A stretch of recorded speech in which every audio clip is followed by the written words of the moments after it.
When he opens his eyes, he's shocked to realize he's still alive. On top of that, he has no idea where he is. A sudden flood of memories hits him, bringing a pounding headache. Memories of the hopeless loser who originally owned this body. But that doesn't bother Shulo at all. He opens a portal to another world and gets sucked in instantly. A flood of system notifications greets him, congratulating him on returning after being offline for 100 years. While he was gone, he earned 70 alternate energy points per second, adding up to an insane total of 221 billion points. But it's only because he remained the top 1 player for the whole time and no one reached his level yet. On top of that, he receives a mythic rank treasure for defeating the 9th rank monster wave, the battle that killed him last time. Without hesitation, Shulo uses the treasure to multiply his energy points by 999 times, turning the number into something almost impossible to spend. Then he's given a chance to choose a new class, and without a second thought, he picks the Necromancer class. Why? Because its only weakness is the massive amount of alternate energy needed to upgrade summons, and that's not a problem for Shulo anymore.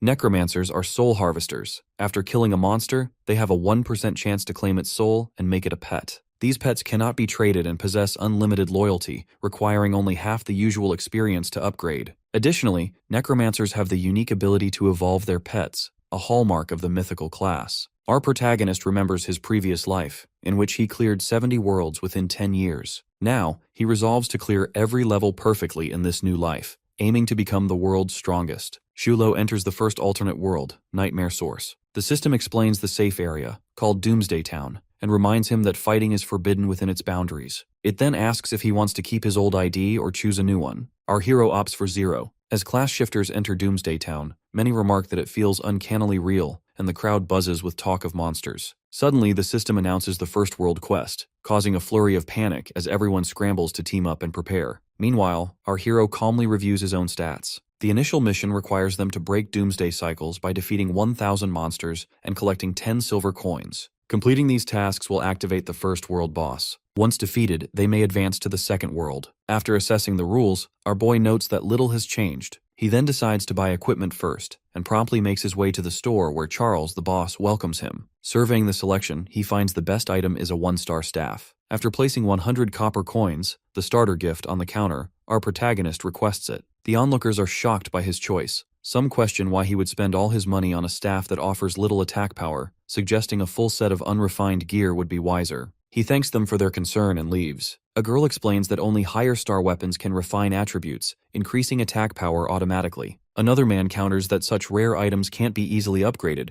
so refining a 1-star staff seems reckless. As Shulo heads down a narrow street, the crowd gossips, convinced our hero lacks understanding, since real progress supposedly requires spending money. Examining the staff, our boy reflects that most class shifters receive limited energy from monsters, making it nearly impossible to refine 1-star equipment, yet he has an abundance of alternate energy. With a sly smile, he praises his own fortune and begins upgrading the staff. Although the process consumes only 1 energy point and the success rate is low, our protagonist persists. After several attempts, Shu finally succeeds, elevating his equipment to the highest level. The system congratulates him for obtaining the golden attribute. As he grips the staff, our boy announces his readiness for battle, prepared to demonstrate his true power. In the first alternate world, the nightmare for new class shifters has just begun, with different monsters attacking them. Facing such low-level beasts, class shifters can defeat them, but a single hit from these monsters will still result in death. All the shifters are struggling to fight back while our boy steps forward, uses the burning effect, and kills the monster with his first strike, leaving all present people in shock. After killing that monster, which was a level 1 giant mutant rat, Shulo receives 10,000 alternate energy and even gains a bonus. While killing this monster, our protagonist discovers that mythical shapeshifters have buffs with basic attributes, including top-level equipment as well. Moreover, ordinary class shifters are required to form a team to kill a giant mutant rat, while he can defeat them one by one on his own. Everyone's attention is focused on Shulo, with people discussing how he must be an experienced class shifter given his golden equipment and his technique for killing monsters. They can't believe he has so much alternate energy in the early stages, enough to refine a beginner's staff.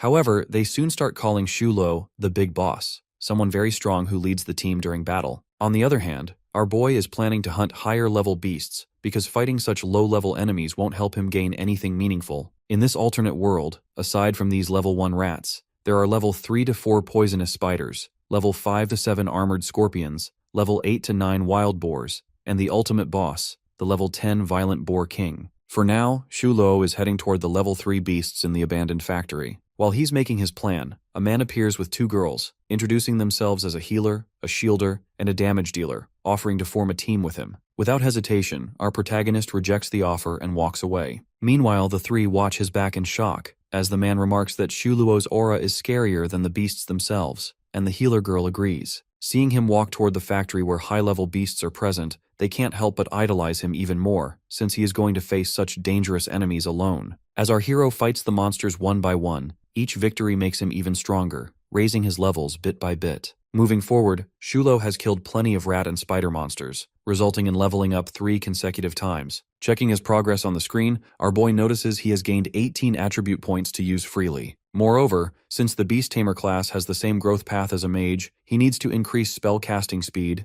damage stability, and agility. Looking at the Fireball upgrade, Shuluo realizes that ordinary classes don't choose this path, as it's not a powerful trait. They prefer to increase alternate energy instead. As for him, he has more than enough energy, so he chooses to upgrade the Fireball trait, increasing it up to grade A, the highest level, with the damage level rising to 140%. Looking at his overall progress, our protagonist is confident he'll reach level 8 as soon as he completes the first 2 world quests. Staring at the screen, a smirk appears on his face as he notes that his traits are now sufficient to fight the ultimate boss, which means he will soon complete the first world. At that moment, Shuluo hears a faint whisper from another abandoned place. Walking toward the gigantic door ahead, our boy opens it and sees a man named Carl, sitting with one limb cut off, mumbling and crying in pain, his face covered in bruises. Observing Carl, our hero contemplates the resemblance of this alternate world to the real one. With hope and a desire for revenge, Carl begs our protagonist to wipe out the scorpions that killed his children and wife. After analyzing the situation, the system asks our hero if he wants to accept the mission to eradicate the scorpions. Shuluo accepts, thinking about how he obtained most of his equipment from NPC missions rather than simply by killing monsters. The system then shows the details. Armored scorpions and their leader, the Armored Emperor Scorpion, are present in the Doomsday Factory, and his mission is to wipe out every last one. After this, he will receive plenty of rewards. Sometime later, Shuluo is standing in the Doomsday Factory. He senses the existence of something else besides the scorpions here, but since his main priority is the scorpions, he decides to focus only on them. After this, he greets the scorpions with a smile as they attack our boy, but Shuluo is ready to fight them with his golden staff. Amidst the fighting, one of the armored scorpions activates the skill collision.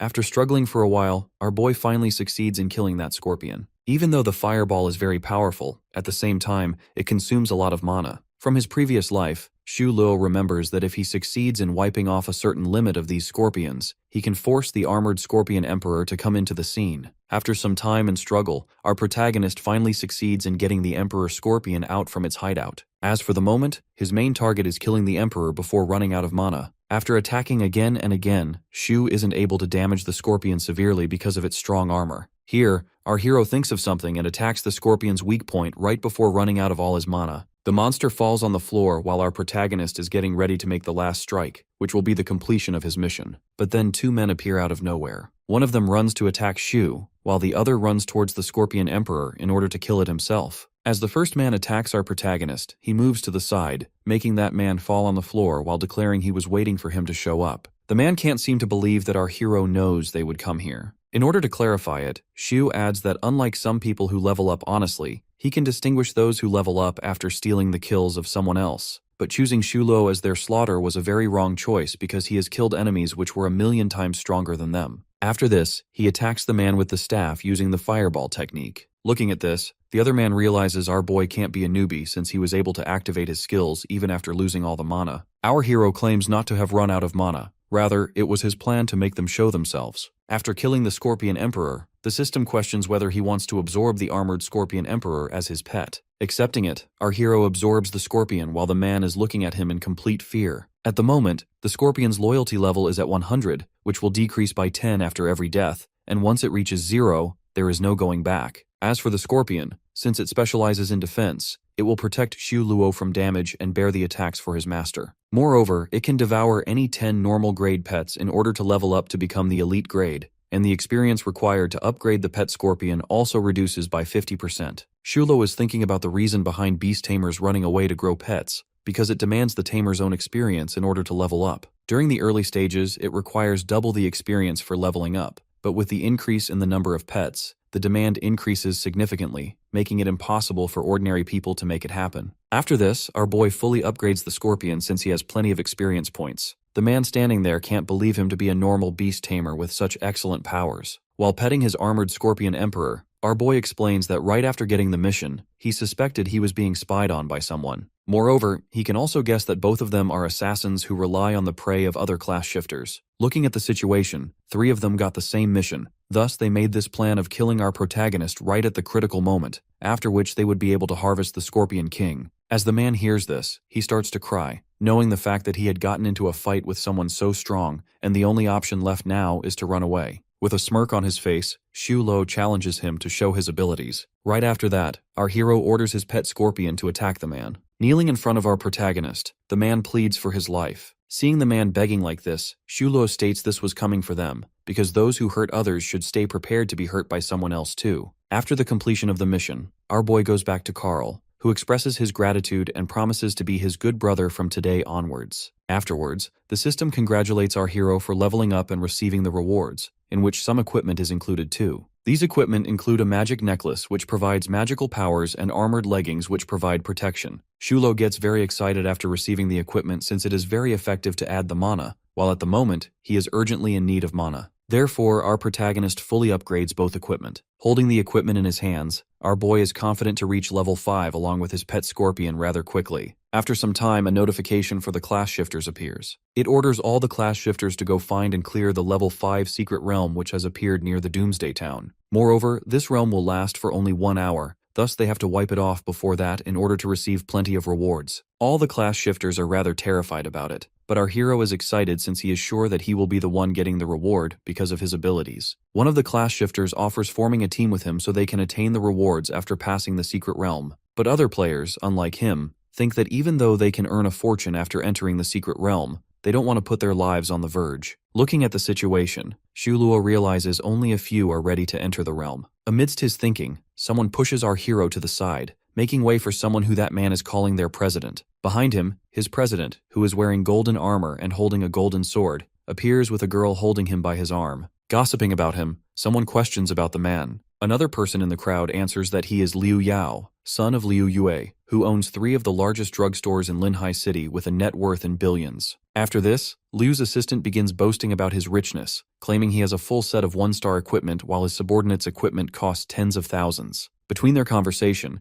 the girl standing beside Liu notices our protagonist and gets very shocked. She is Lin Yuer, ex-girlfriend of Zhang Yue, whose body our boy is using at the moment. Lin mocks him for being poor and advises that, being an ordinary tamer, he shouldn't enter the secret realm. In a fit of anger, Xu Lo suggests she not interfere with him. Lin becomes very shocked seeing him behave like this, since the real Zhang Yue would have started begging right after seeing her. In order to make him jealous, she goes to Liu Yao and hugs him, claiming only someone strong like Liu can pass the secret realm. To her answer, the man holds Lin and suggests to our hero to move on, since there is no need to keep clinging to the past. Moreover, he says he will be the one to pass the realm, so they should stop daydreaming about it. Looking the other way, our protagonist calls Lin a worn-out shoe he doesn't want to keep anymore, so whoever wants her can take her, and he also challenges them that he will be the one winning this mission. Since Lin can't accept her insult, she yells that Yao is going to teach him a lesson very soon. With a creepy smile, Xu Lo suggests they should cherish their life first, rather than coming after him. Lin Yuer gets even more furious after hearing this. Looking at our boy, Liu Yao finds something odd.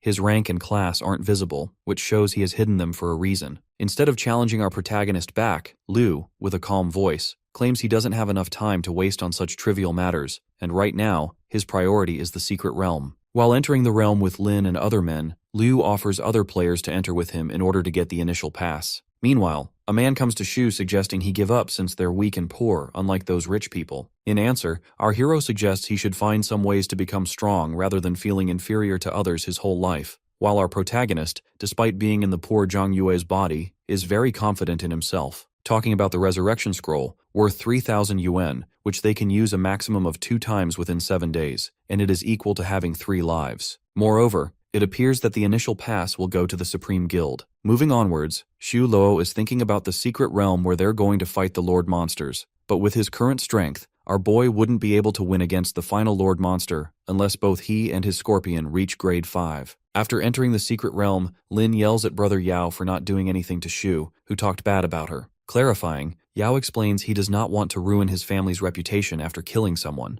Furthermore, while putting his hand on her back, he assures her that he will definitely make that player kneel and apologize in front of her. Upon hearing this, Lin expresses her gratitude to him, claiming he is the only one who treats her better than anyone else. On the other hand, our hero is fighting along with his pet scorpion in order to increase their level. Unlike an ordinary beast tamer's pet, which requires the same amount of experience as their owner, Necromancer's pets require only half, which means he only needs to kill some small mobs to upgrade his armored scorpion. Some other players are looking at Shu fighting the scorpions from a distance. They can't believe him killing them alone, and soon realize that it seems like they've underestimated him. After this, some girls come up to our boy offering to be teammates and even asking him to be their boyfriend, but Shu Luo rejects all of them and walks away. Now our hero looks at the instructions about the secret realm, which shows it is going to close within 10 minutes. Thus, he thinks of a plan, upgrading the defense system of the scorpion, so it will work as a human shield while he focuses on dealing the damage. After this, he also considers using the mana restoration equipment and fireball at the same time, which will be very effective for killing monsters. After this, Shu Luo enters the secret realm, claiming 10 minutes to be more than enough for him. Meanwhile, on the other side, Lu and his men are hardly keeping up with the Lord monsters. Plenty of players have died already, while including Brother Yao, some are injured too. After analyzing the situation, a man suggests that they should leave the realm using the resurrection scrolls unless they are going to die at the hands of monsters. Amidst their conversation, they feel like someone is walking in their direction, who is none other than our protagonist. In anger and jealousy, Lin declares, despite being a low-level player, he still has the courage to come to the secret realm, which shows he isn't afraid of death. Instead of answering, our boy looks at her with a subtle smile, making Lin even angrier, and in a fit of rage, she dashes toward him while Lin and the other man present are trying to stop her, claiming he won't be able to survive the realm since he is too poor to buy the resurrection scroll. At the moment, their priority should be running away before dying. After this, Brother Yao disappears using the scroll, leaving our protagonist behind, praying for his death in this very secret realm. Shu Luo, standing on the cliff, waits for the Lord Monster, which appears after a few moments. Lord Scorpion, who is much stronger than the other scorpions, arrives. Within a few seconds, the fight begins between Lord Scorpion and Shu's pet scorpion, but the Lord Monster isn't able to defeat them because of the combination of equipment and skills of the armored monster. During their fighting, our hero makes multiple strikes on the Lord Monster right above its head, without giving it time to dodge back or counterattack. Thus, as a result, the Lord Scorpion dies instantly and falls on the floor. Right after killing the scorpion, a notification pops up, congratulating the class shifter 0 for clearing the secret realm and winning the Black Iron level, a secret scroll. Everyone is trying to know about 0, and they can't believe that he actually killed off a level 6 to 7 monster, knowing the fact that everyone present here is at level 1-3. Even Yao and Lin are in utter disbelief, since Brother Yao thinks the winning person is Zhang Yue, Lin's ex-boyfriend, but Lin assures them this can't be him because he is very poor, and it didn't seem like he had any kind of pet. Being left with no other option, Yao agrees with her because they all think killing such a high-level monster isn't an easy task. After this, he orders all his men to go find the person whose ID is 0 and make him join his supreme guild no matter what. Going back to our boy, he is now picking all the drops from the Lord Monster, which are high in quality, especially the scroll, a Black Iron level, and it used 1,000 alternate points in order to reach the bronze level. Opening it, the person will receive silver coins and a Black Iron level bounty mission. Within a few minutes of the announcement, Shu starts to receive messages from different class shifters who are willing to buy the secret scroll under any condition. Ignoring all of them, our hero clicks the upgrading option 2 times, under which the scroll reaches the silver level. Being a king-level secret scroll, its price could be around hundreds of thousands, which is surely a very high amount of money for some ordinary class shifter. But Shu claims with confidence that his goal is surpassing the alternate worlds. After this, Shu Luo opens the secret scroll, which then gives him a king-level mission of rescuing the survivors. The system further explains that he must complete the mission within a certain time in order to receive a generous amount of rewards. The difficulty level of this mission is 100, while the rewards are still unknown. His task is to find the survivor whose name is Aylin, bring her back to the safe zone, which is Doomsday Town, and if he fails in completing the task, it will disappear completely. Looking at the level 10 Berserk's forest map, our protagonist is thinking about the plan since he will meet wild boars in groups in the woods, making it very difficult for him to pass them. Putting all this behind, he focuses on his main target, finding Aylin. Moving to the woods, a little girl who is probably Aylin is running in front of a wild boar for her life, calling for help when Shu appears there and kills that boar. Our hero took only 2 hours to find Aylin. Now the task is to take her safely to the town. But something happens here. Right after finding the girl, plenty of boars begin to attack Shu, which he assumes could be part of the mission. The moment Shu Luo kills one boar, plenty of wild boars appear on the scene. Analyzing the situation, our boy realizes it is rather difficult to kill them, but if he doesn't do this, Aelin will die here, which means he will fail his mission. Looking at the situation, our protagonist calls for his pet scorpion to cover him up. Now both are fighting simultaneously in order to kill the wild boars, and with this they can upgrade their levels too. But soon Shu's mana level begins to drop while plenty of boars are still coming at him. Little Aelin is worrying about Shu, but he assures her that he will get her out of here safe and sound.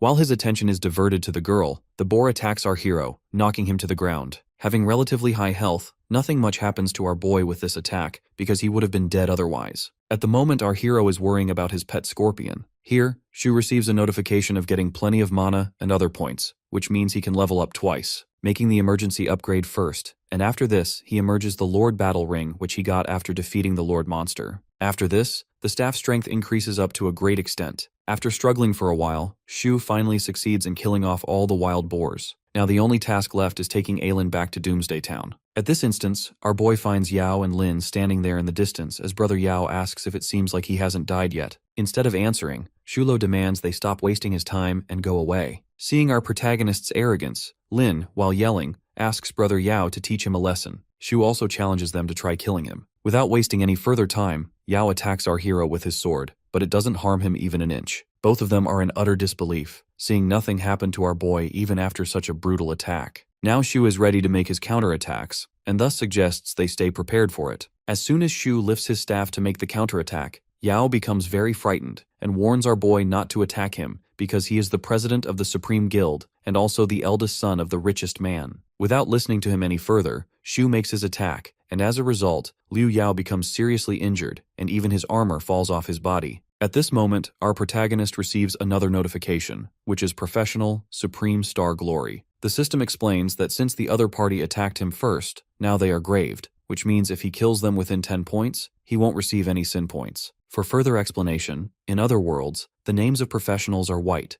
but when a professional attacks other white professionals, it results in the aggressor being graved out for a short period of time, while during this time, the victim can do anything with the aggressor, even kill him, without gaining any sin points. On the other hand, if the victim gets killed by the aggressor, the villain will become red as a result and also gain 100 sin points. Then, according to alternate world rules, he won't be able to enter the safe zone or go to the real world. Rather, he has to kill the monsters to get rid of the sin points, or just wait for his death. Moreover, with the death of a professional, not only does he lose all his level and experience, but also leaves a large amount of props and equipment behind him. Therefore, after killing Liu Yao, Shu begins to collect his props and equipment while Lin is just sitting there in complete dismay. Moving onwards, Shu is now ready to take Aelin to the town and complete his mission, but here Lin stops him, begging for help, claiming that since they are allowed to use 2 resurrection scrolls within a week, and she has already used 1, if she uses another one here, it won't leave her any chance in the coming future. Further, she starts to flatter him, saying she hasn't forgotten about him till now. Ignoring her, our boy walks away while taking Aelin with him because he doesn't have any time to waste. She gets very angry at our hero seeing him act like this. As time progresses, our protagonist finally succeeds, escorting her to the town safely. After the completion of the mission, our hero gains plenty of equipment and some techniques too. He receives an ice stick which, after refining it 144 times and consuming 22,256 energy points,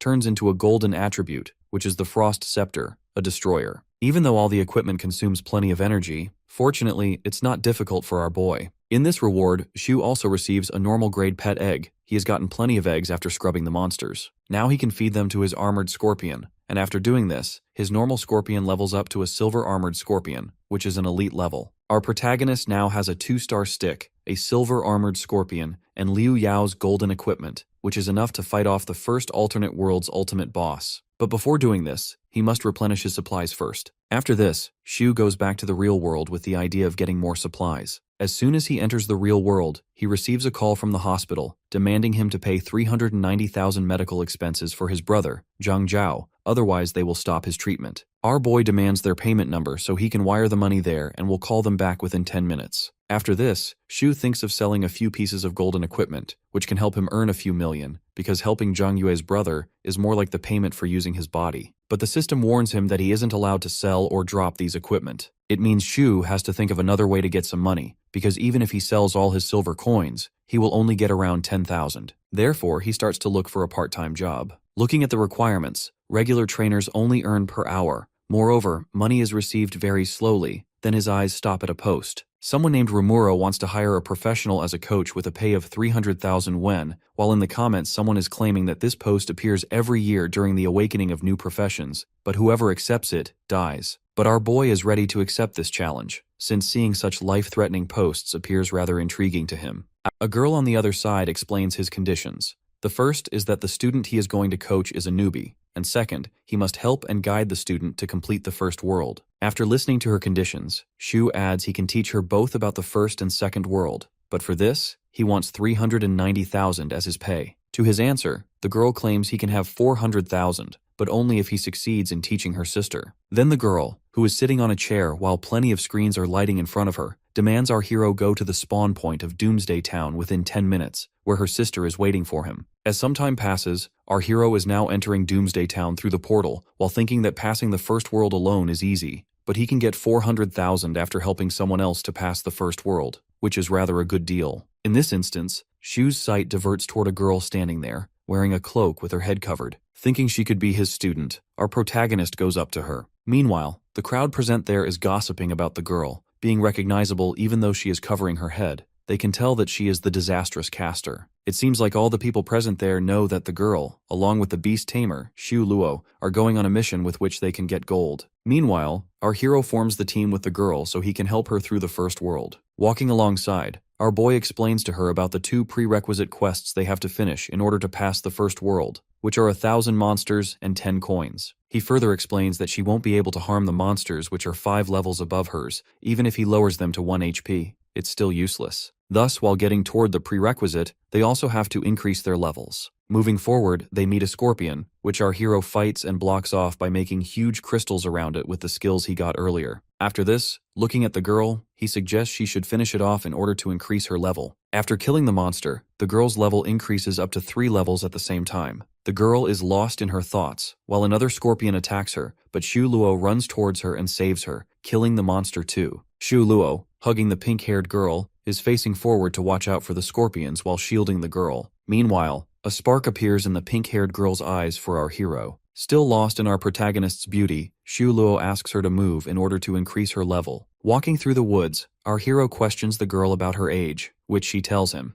She is 21 years old with her finger gestures, since she hasn't spoken with him till now. After knowing her age, our boy can't believe that she is still stuck at this level even after 3 years, since all class shifters get awakened at the age of 18, thus investigating the reason behind it. Taking off her hood, the girl expresses her gratitude to Shu Luo and asks him to leave her behind. As for his payment, she will definitely give him half the payment, but also asks for a promise that he will not tell her sister about this. Hearing her voice for the first time, our protagonist turns toward her and says he will definitely help her till the end of the first world, since he has promised her sister about it. The girl, with visible fear on her face, suggests he not do this, since she has a star of calamity, which is a vessel disaster, which means being with her, he will keep on facing chaos again and again. Hearing this, instead of answering, Shu inquires about the vessel of disaster, because he is intrigued about it too. The girl is about to answer him, but a crowd of people appears at the scene, insulting the girl about being a disastrous caster who is going to ruin another life now. It is because her forum states, whoever takes up her request dies a horrific death, while those who succeed in killing her will get a huge boost of experience and alternate energy. All the players standing there are now ready to kill her, while the girl suggests running away since all of them are at a higher level than them. At this moment, out of nowhere, Liu Yao with his team appears on the scene. Seeing him, one of the players goes up to Yao in order to clarify,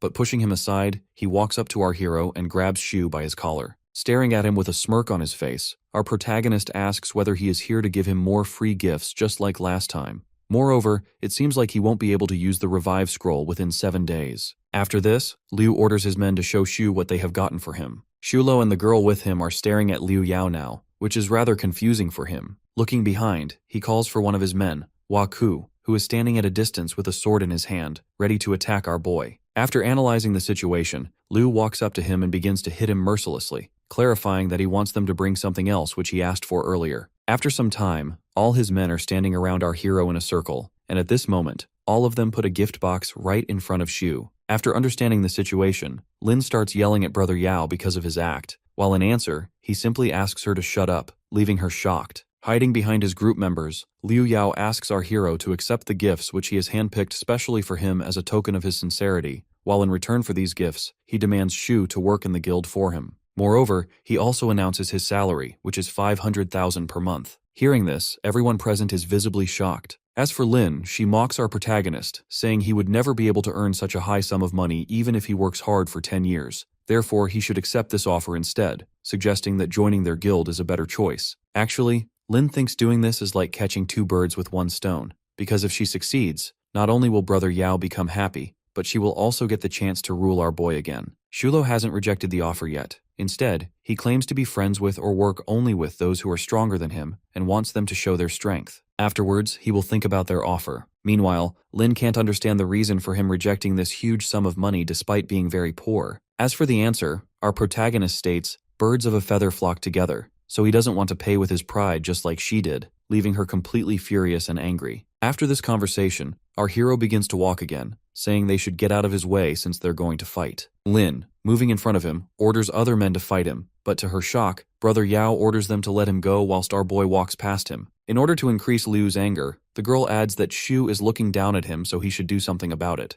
Liu Yo repeats his words, "Let him go," and also questions whether she can hear clearly through her ears. Here Lin gets silent as she realizes instead Liu is getting furious at her. As time progresses, our protagonist is now walking alongside the girl, while other men and Liu Yao are looking at their backs. Turning towards him, one of his men suggests killing Shu Luo, since he has already killed their leader Yao once, and even now, he was actually very arrogant. But before he could finish his sentence, Brother Yao lands a punch on his face. After this, with an exciting smile, he adds, "Struggling a bit to get something is sometimes its real preciousness. Therefore, getting these things easily has no meaning." Lin is acting flirty in front of Brother Yao while asking the reason behind his change, because just before, he desperately wanted to kill our boy. Grabbing her face fiercely, he answers maybe it was when he succeeded in killing him last time, and also asks Lin how a poor beast tamer like him managed to get such a damage output. To him, our hero doesn't seem like an ordinary guy. Therefore, he must make him enter his guild. Talking about Lin, she is very angry at Zhang Yue, who is actually our hero Shu Luo.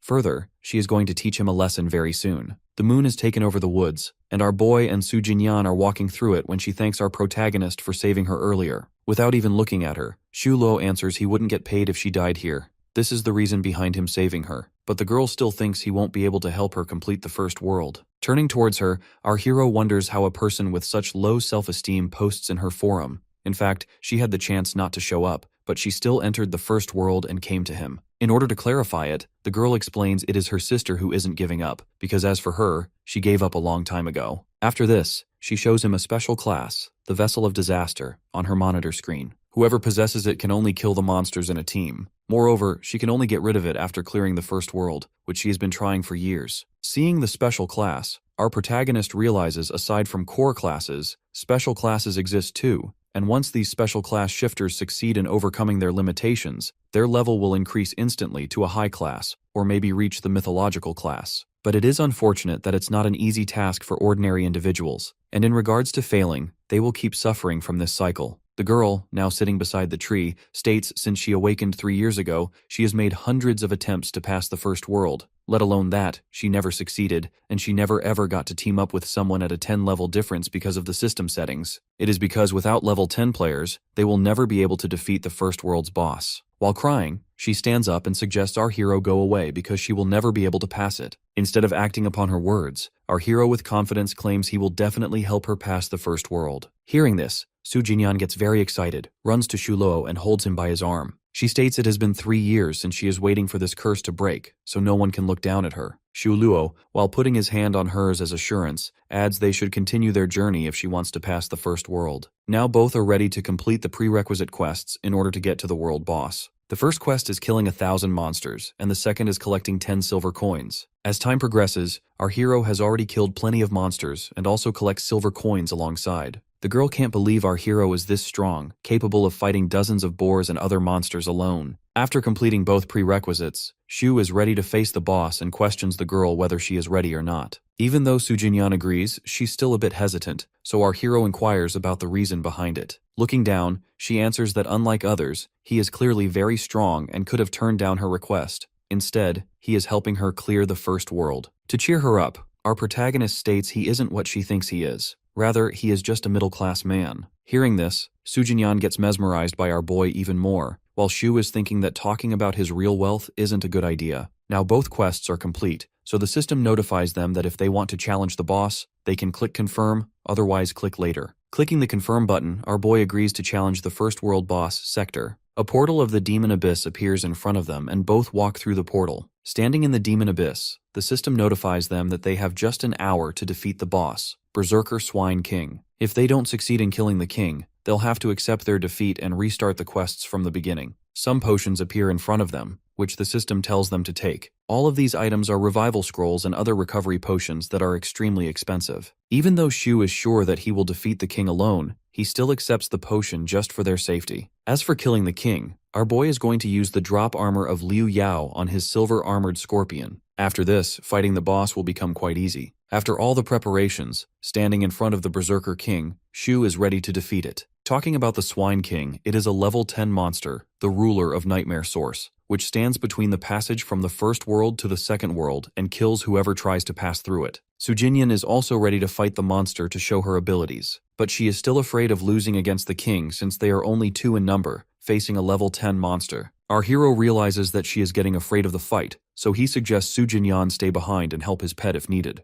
But Sujinyan, worrying about him, prompts Shu Luo to assure her that he will be fine. All he is going to do is wipe out the king. When the Berserker Swine King attacks our protagonist, he uses a super fireball as a counterattack. But having thicker skin, nothing happens to the king. After analyzing the situation, Shu makes continuous fireball attacks on the Swine King until he finally succeeds in injuring the monster. Meanwhile, the scorpion is taking the hits for our boy. Here the monster makes a wild charge at Shu, which he dodges. Now he is looking at his pet scorpion when the king makes another reckless charge during his moment of inattention. Seeing the situation, Sujinyan shouts at Shu to dodge the attack, but our boy stands in the way of the Berserker King, as if he has some plan going on in his mind. As soon as the monster reaches near Shu, he attacks the king using the super ice pick technique and freezes the monster. But this effect doesn't last long since the Swine King has high resistance. Breaking off the ice, the boar roars at them. Sujinyan warns our hero that the Boar King, in this situation, tends to use the deadly stomping technique. On the other hand, the boar has already attacked the scorpion. While trying to divert its attention, our protagonist asks Fang Su to heal his pet, because he can't afford to lose 400,000 at this critical moment. Even though Jinyan is healing the scorpion, it's not enough in front of the boar's strength. Moreover, the scorpion needs some time to heal, otherwise it won't be able to last long. Looking at the situation, they don't have enough time to wait, thus Shu suggests going with the flow. Walking towards the Swine King, Shu attacks it using the 2-star golden equipment, knowing that even a rank 10 monster won't be able to survive the attack of such high potential equipment. He is using both fireball and ice techniques at the same time, which Sujinyan can't believe anyone can actually master simultaneously. After struggling a bit, they finally win against the monster, which is now lying dead on the floor. Moving forward, the system congratulates them on killing the Wild Boar King and gives out some gifts, which Shu is sorting according to his needs. Meanwhile, the system also congratulates Fang Su Jinyan on breaking the disastrous caster's class limitations, which is the Vessel of Calamity, meaning she has reached the core class, Taboo Sorcerer Epic. Seeing this, Su Jinyan sheds happy tears, not only because she is free from her curse, but also because her level has increased. 2 portals open in front of them. The red one leads to the second world, and the blue one to the real world. Our boy walks toward the blue portal so he can pay the hospital bills of Zhang Zhao, who is the body owner's brother. Sujinyan asks our hero where he is going. In answer, he states that he is going to get his pay from her sister. After some time, our protagonist is in the fan building, which is present in the center of Linhai City, talking with Sujinyan's sister, who is very excited to meet the mysterious class shifter Zero, since he is very famous among other class shifters. After receiving the payment from Sujinyan's sister, our hero sends it to the hospital's account and asks if they want anything else from him now. Shu Luo, as Zhang Yue, expresses his concern about his little brother and wants them to cure him. After hearing him, the hospital staff on the other side claims that his brother's condition has worsened, which means he will have to stay under observation for a few more months, requiring another payment of around 40 to 50,000. Hearing this, Shu regrets not accepting Liu Yao's offer. Right after this call, Shu Luo receives another call. The person on the other side offers our hero to join the Misty Rain Pavilion Guild. The girl on the phone is Su Yan, the Vice Guild Master. She explains they'll pay him 30,000 monthly, and further, they'll cover his insurance too. Since our hero is in need of money, he agrees to join the guild but under one condition. He will participate in any events but does not want any interference with his personal freedom. After this, Su Yan explains the condition to the senior members, who are rather frustrated at Shu Luo since after joining the guild, the person's first priority should be acting according to it, so if someone wants their freedom, then they don't have any reason to join the guild. All the members sitting there are against our hero now, but the CEO, Su Chen, thinks otherwise because Su Yan, who is Su Jinyan's sister, has recommended him to them. Therefore, he questions Su Yan about his abilities. In answer, she claims that he is the one who broke their 100-year record after killing the first world monster in less than a day. Such class shifters are very rare. Seeing the situation, they must keep their hands on him. Su Chen is having second thoughts. Seeing him like this, Su Jinyan, who is also present, stands up and starts to defend Xu Luo. Meanwhile, Su Yan suggests it's just a matter of time. They can act upon his condition. Jinyan also agrees with her. Being left with no option, the CEO is ready to take our protagonist into his guild. Moving to our hero, he is thinking about his pay and bonus, which should be enough to pay Zhao's medical expenses. After this, he receives another call where Su Yan suggests Xu come to the office to report for work. But Xu doesn't want to work in the office. Rather, he prefers to work from home, and as for time, it won't be an issue since all of them are in the same city. Even though Su Yan is really annoyed by Xu, since they have no other option, she agrees with this term too. After cutting the call, our protagonist is stretching his body while thinking about the next alternate world, since money isn't going to be his problem anymore. Shulo is ready to enter the second world, so he walks through the red portal. After entering the second world, the system welcomes our hero to the safe zone, Norden Town.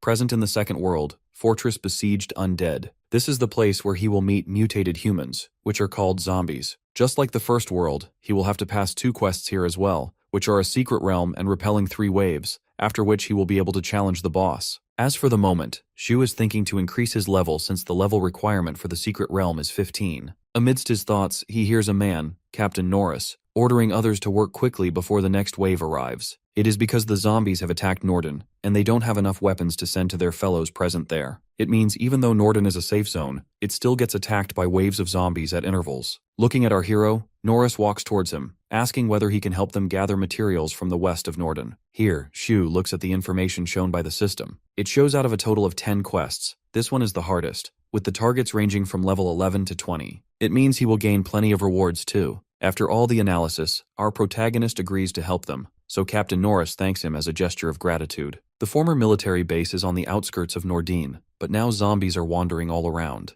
Entering the place alongside his pet scorpion, Shuluo is ready to wipe out all the zombies. He attacks them with the fireball technique, but nothing much happens since they're resistant to fire. Therefore, our boy is going to use his ice technique on them. After analyzing the zombies critically, he orders his scorpion to take their aggro. Our hero is sure that zombies would never be able to fight against his armored scorpion pet while the scorpion is holding the zombie so our hero can kill them. Using ice, Shu succeeds in killing the monster, which was a level 11 fire zombie, but receives bronze coins as a reward, which is rather very low. Now, according to the technique, Shu Luo is wiping off the zombies one by one, but only receives 50 fire cores after finishing them, which he thinks is very low. Now he is getting hungry, so he is thinking of logging out now and will continue later at night. But then he hears an extremely loud roar, which he thinks could be the respawn timer of the Lord Monsters. Looking in the direction of the roar, he actually sees a Lord Monster zombie coming towards him. Since it is a Lord Monster, it means Shu can find high-level equipment from its drop, so he is ready to fight the Sovereign Zombie. As soon as the Lord Zombie sees our boy, it attacks him immediately using the Icicle Spike technique, thus resulting in our hero receiving damage from it. Shu Lo and the Lord Zombie both have the same ice and fire powers, which means he won't be able to maximize his attack on the zombie. After this, the Lord Monster attacks Shu's pet scorpion, which dies as a result, and it is going to take 3 hours to revive. Even after activating the effects of Necromancer, our hero won't be able to hold the zombie for 3 hours. Nothing is going according to Shu's plan because the Lord Monster is very powerful. But then someone attacks the monster from behind, who is none other than Fang Su Jinyan. While holding the zombie, she explains that she will keep holding the monster while he can kill it. After this, Jinyan attacks the monster with a fireball and simultaneously uses the Ray of Light technique to hold the monster. Our hero can't believe that she is using 3 skills at the same time with such mastery.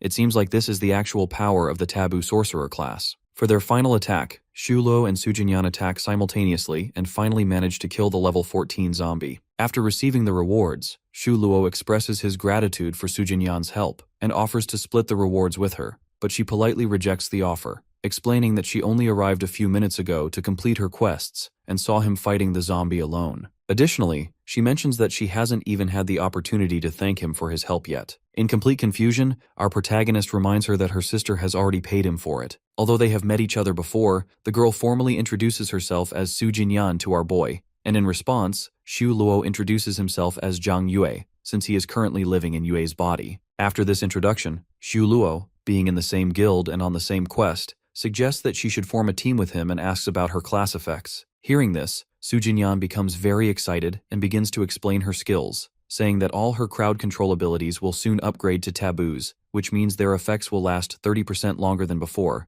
and she will also receive a cooldown reduction of 30%. Hearing about her class skills, our hero is certain that her abilities will help him greatly in the future, but instead of staying, he starts to walk in the opposite direction. When Jinyan questions the reason behind this, our boy explains that for now, he needs to return to Norden but will definitely meet her after 10 minutes. It seems like Jinyan is affected by our protagonist, since she used to say that she would marry whoever helped her break the curse. However, she brushes this off, finding it awkward to think in such a way. Back in Norden, Shu Luo examines the equipment and rewards he received earlier. At the same time, he tries out some equipment, such as the dashing boots of ice and fire with an agility of 10. At this moment, our protagonist is thinking of acquiring stronger skills so he can defeat high-level monsters. Therefore, he refines the Super Flaming Bullet skill to A level. He then tests the new skill, and upon seeing its power, Shu Luo becomes very confident about his abilities. In the next moment, he receives a message from Su Jinyan, inviting him to the guild. Since he has finished his work in Norden, our boy clicks the accept option and prepares to go back to the guild. After some time, both of them walk together, and Su Jinyan praises Shu Luo for his strength. In return, he also praises her for the way she uses her crowd control skills. While blushing, Jinyan explains that her sister actually prepared those skills for her according to her class. Since the conversation continues, Jinyan's curiosity leads her to ask whether our hero is hiding some mythical equipment, because making such a high-level attack is not easy. Brushing it off, Shu Luo claims he is just an ordinary mythical class shifter and nothing else. Su Jinyan, however, does not seem convinced, noting that as far as she knows, there has been no news of a mythical class shifter awakening this year. With a smirk, our protagonist responds that she can think whatever she wants about him,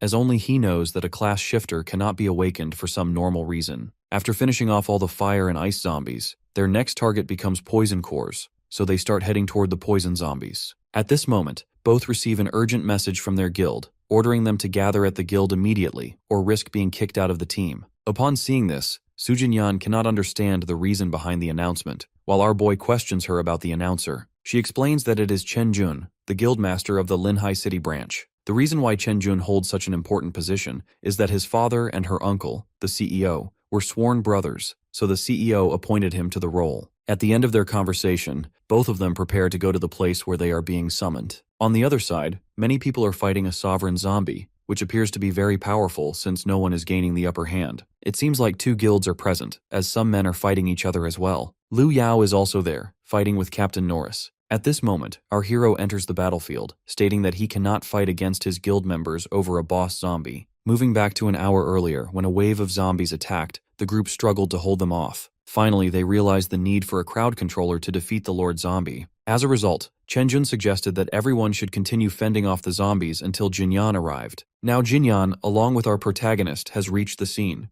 The other players present begin to gossip about her, pointing out her connection to the Su family and referring to her as the Ice Queen. They also gossip about Shu Luo, remarking that even though he helped her break the curse, he seems weak and lacks high-level abilities. Hearing this gossip, Su Jinyan clarifies that she is not some ice queen and tells him not to listen to any rumors about her. Meanwhile, Jinyan finds herself getting very shy and can't seem to figure out the reason. Observing her, Chen becomes very excited, but when he notices the boy standing beside her, shock spreads across his face. He then asks about our hero and questions why she is spending time with him alone. In response, Jinyan tells him he shouldn't be concerned about her, but Chen brushes it off, claiming that worrying about her is only natural for him, so he wants to watch out in case anyone has ill intentions toward her. After assuring Chen about her safety, she inquires about the emergency. Chen Jun reports that a wave of zombies has attacked and they must kill the boss zombie, which is proving to be quite a difficult task. Analyzing the situation, Su Jinyan suggests they defeat the zombie as soon as possible, since this would result in a big boost for their guild. Stepping forward, our boy gets ready to fight the monster as a guild member, leaving Jinyan in complete shock. However, Chen Jun disagrees with him stepping up against the zombie. The reason is that Chen looks down on our Shu Luo, considering him only a beast tamer who somehow joined the guild, but who, in his opinion, won't be able to fight the zombie. Upon hearing this, all the class shifters present start to gossip about Shu Luo, claiming he only joined the guild for money. They also agree with Chen's view. While Jinyan tries to defend our protagonist, Shu calmly states that as the guild master, Chen has the authority to make the final decision. Left with no other option, Su Jinyan clings to our boy's arm and declares that if this is their decision, then she will stay with him. Chen Jun grows anxious and starts to explain that he is only worried because Shu seems weak,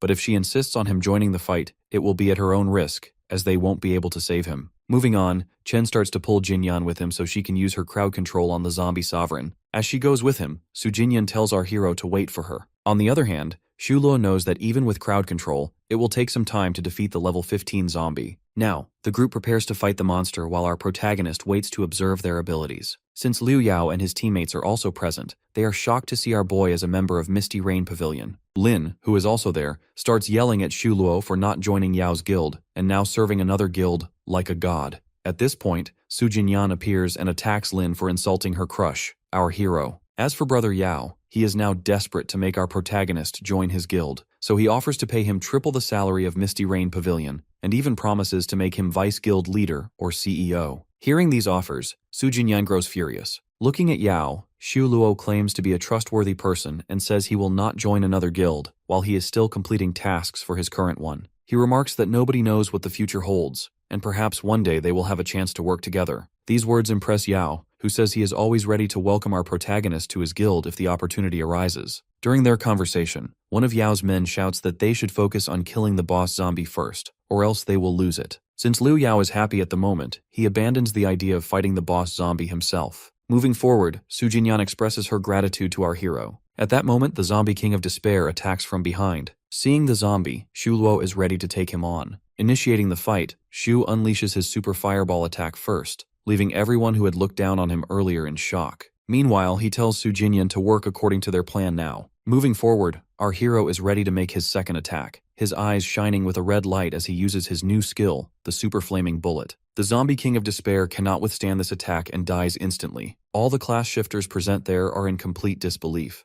Moreover, they also remember seeing Liu Yao giving Xu respect earlier, which makes them even more curious about his identity. Meanwhile, Jinyan is once again thanking our protagonist for making the Supreme Guild go away, as otherwise, they would have snatched the boss zombie from them. In response, Xu claims this to be merely a part of his job as a guild member. Everyone is now inspired by our boy and call him their role model from now on. Now they're walking back to Norden, while Su Jinyan is holding onto Xu by his arm and talking sweetly with him. As they enter the town, Chen, who is present, sees them together and becomes very jealous. Furthermore, he also inquires about the zombie. One of the men reports that Su Jinyan, along with Xu, succeeded in killing that king zombie. But Chen Jun does not believe it, and the man further explains that Xu is actually very strong and will prove to be a great asset for their guild in the future. Being jealous of our hero, Chen starts yelling at him, pointing his finger at Xu for not listening to his orders, which he claims gives him the right to kick him out of the guild. Xu calmly takes Chen's finger off him and states that not only did Chen order him to stay there, but he also ordered his team to kill the boss zombie, which they clearly completed. Seeing him talk like this, Chen is clearly furious at our protagonist, but moving forward, Su Jinyan explains that they won against the boss zombie only because of Zhang Yue, Xu's current identity, since he is occupying Zhang Yue's body, and everyone knows him by that name. Therefore, the guild should really appreciate him for his work. After this, Jinyan begins to drag our boy with her since they still have some quests to complete. Meanwhile, Chen Jun is standing there, filled with complete hatred and jealousy against Xu, and orders his men to keep an eye on our hero in order to discover his weaknesses. As the scene progresses, Xu and Su Jinyan have entered the poison zombies zone, which is very smelly. Our protagonist advises Jinyan to stay alert because the poison zombies are much stronger than the ice and fire zombies. She wonders about the reason, and Xu explains that even though they don't have any kind of elemental properties, their dangerous skills are enough to kill someone. After this, she gives him a reward that she received after completing the guild request. After some time, they are fighting the poison zombies, which they are killing off rather easily because of the good coordination between them. Moving forward, Xu realizes that someone is stalking them. It is actually one of the men sent by Chen Jun, who is reporting that our hero is collecting zombie cores along with the young lady, Su Jinyan Jin. Moreover, it seems like both are quite good friends, seeing their conversation, which is full of jokes. Hearing this, Chen becomes even angrier, knowing that Jinyan never talked with him like this. One of his men suggests he find a way to get Xu out of the guild, because this is the only way to separate them. In the meantime, the system orders all the shapeshifters to stay prepared, since a level 13 horde is coming their way. Meanwhile, Chen, with a creepy smile on his face, is ready to do something in order to kick Xu out of the guild. The second world's rule is that, at the arrival of hordes, all protections will get disabled for the class shifters, so his plan is to take our protagonist down when the right moment comes. Moving forward, Xu and Jinyan have killed plenty of zombies and need a few more kills to complete the mission. Since the horde is going to show up in 30 minutes, they know they must hurry. At that moment, a poison zombie attacks Xu on the shoulder from behind, injuring him. Just as Su Jinyan uses her control skill, our hero drives his sword right through the zombie's mouth, resulting in its instant death. Though hurt, Shu suggests they avoid walking near the riverside and thinks it's best they head back now. After completing the quest, Su Jinyan's level increases to 16, while Shu's level rises to 17. Looking at him, Jinyan remarks that he would have reached level 20 if he hadn't been leveling up his pet as well. With concern, our protagonist suggests he should refine his equipment before the horde arrives. Now he looks over the equipment earned from killing the poison zombies. He plans to use explosion-resistant leggings for himself and explosion-resistant armor for his scorpion, ensuring that neither he nor his pet can be easily harmed. Su Jinyan is excited for the upcoming horde fight when she receives a message from Su Chenyan,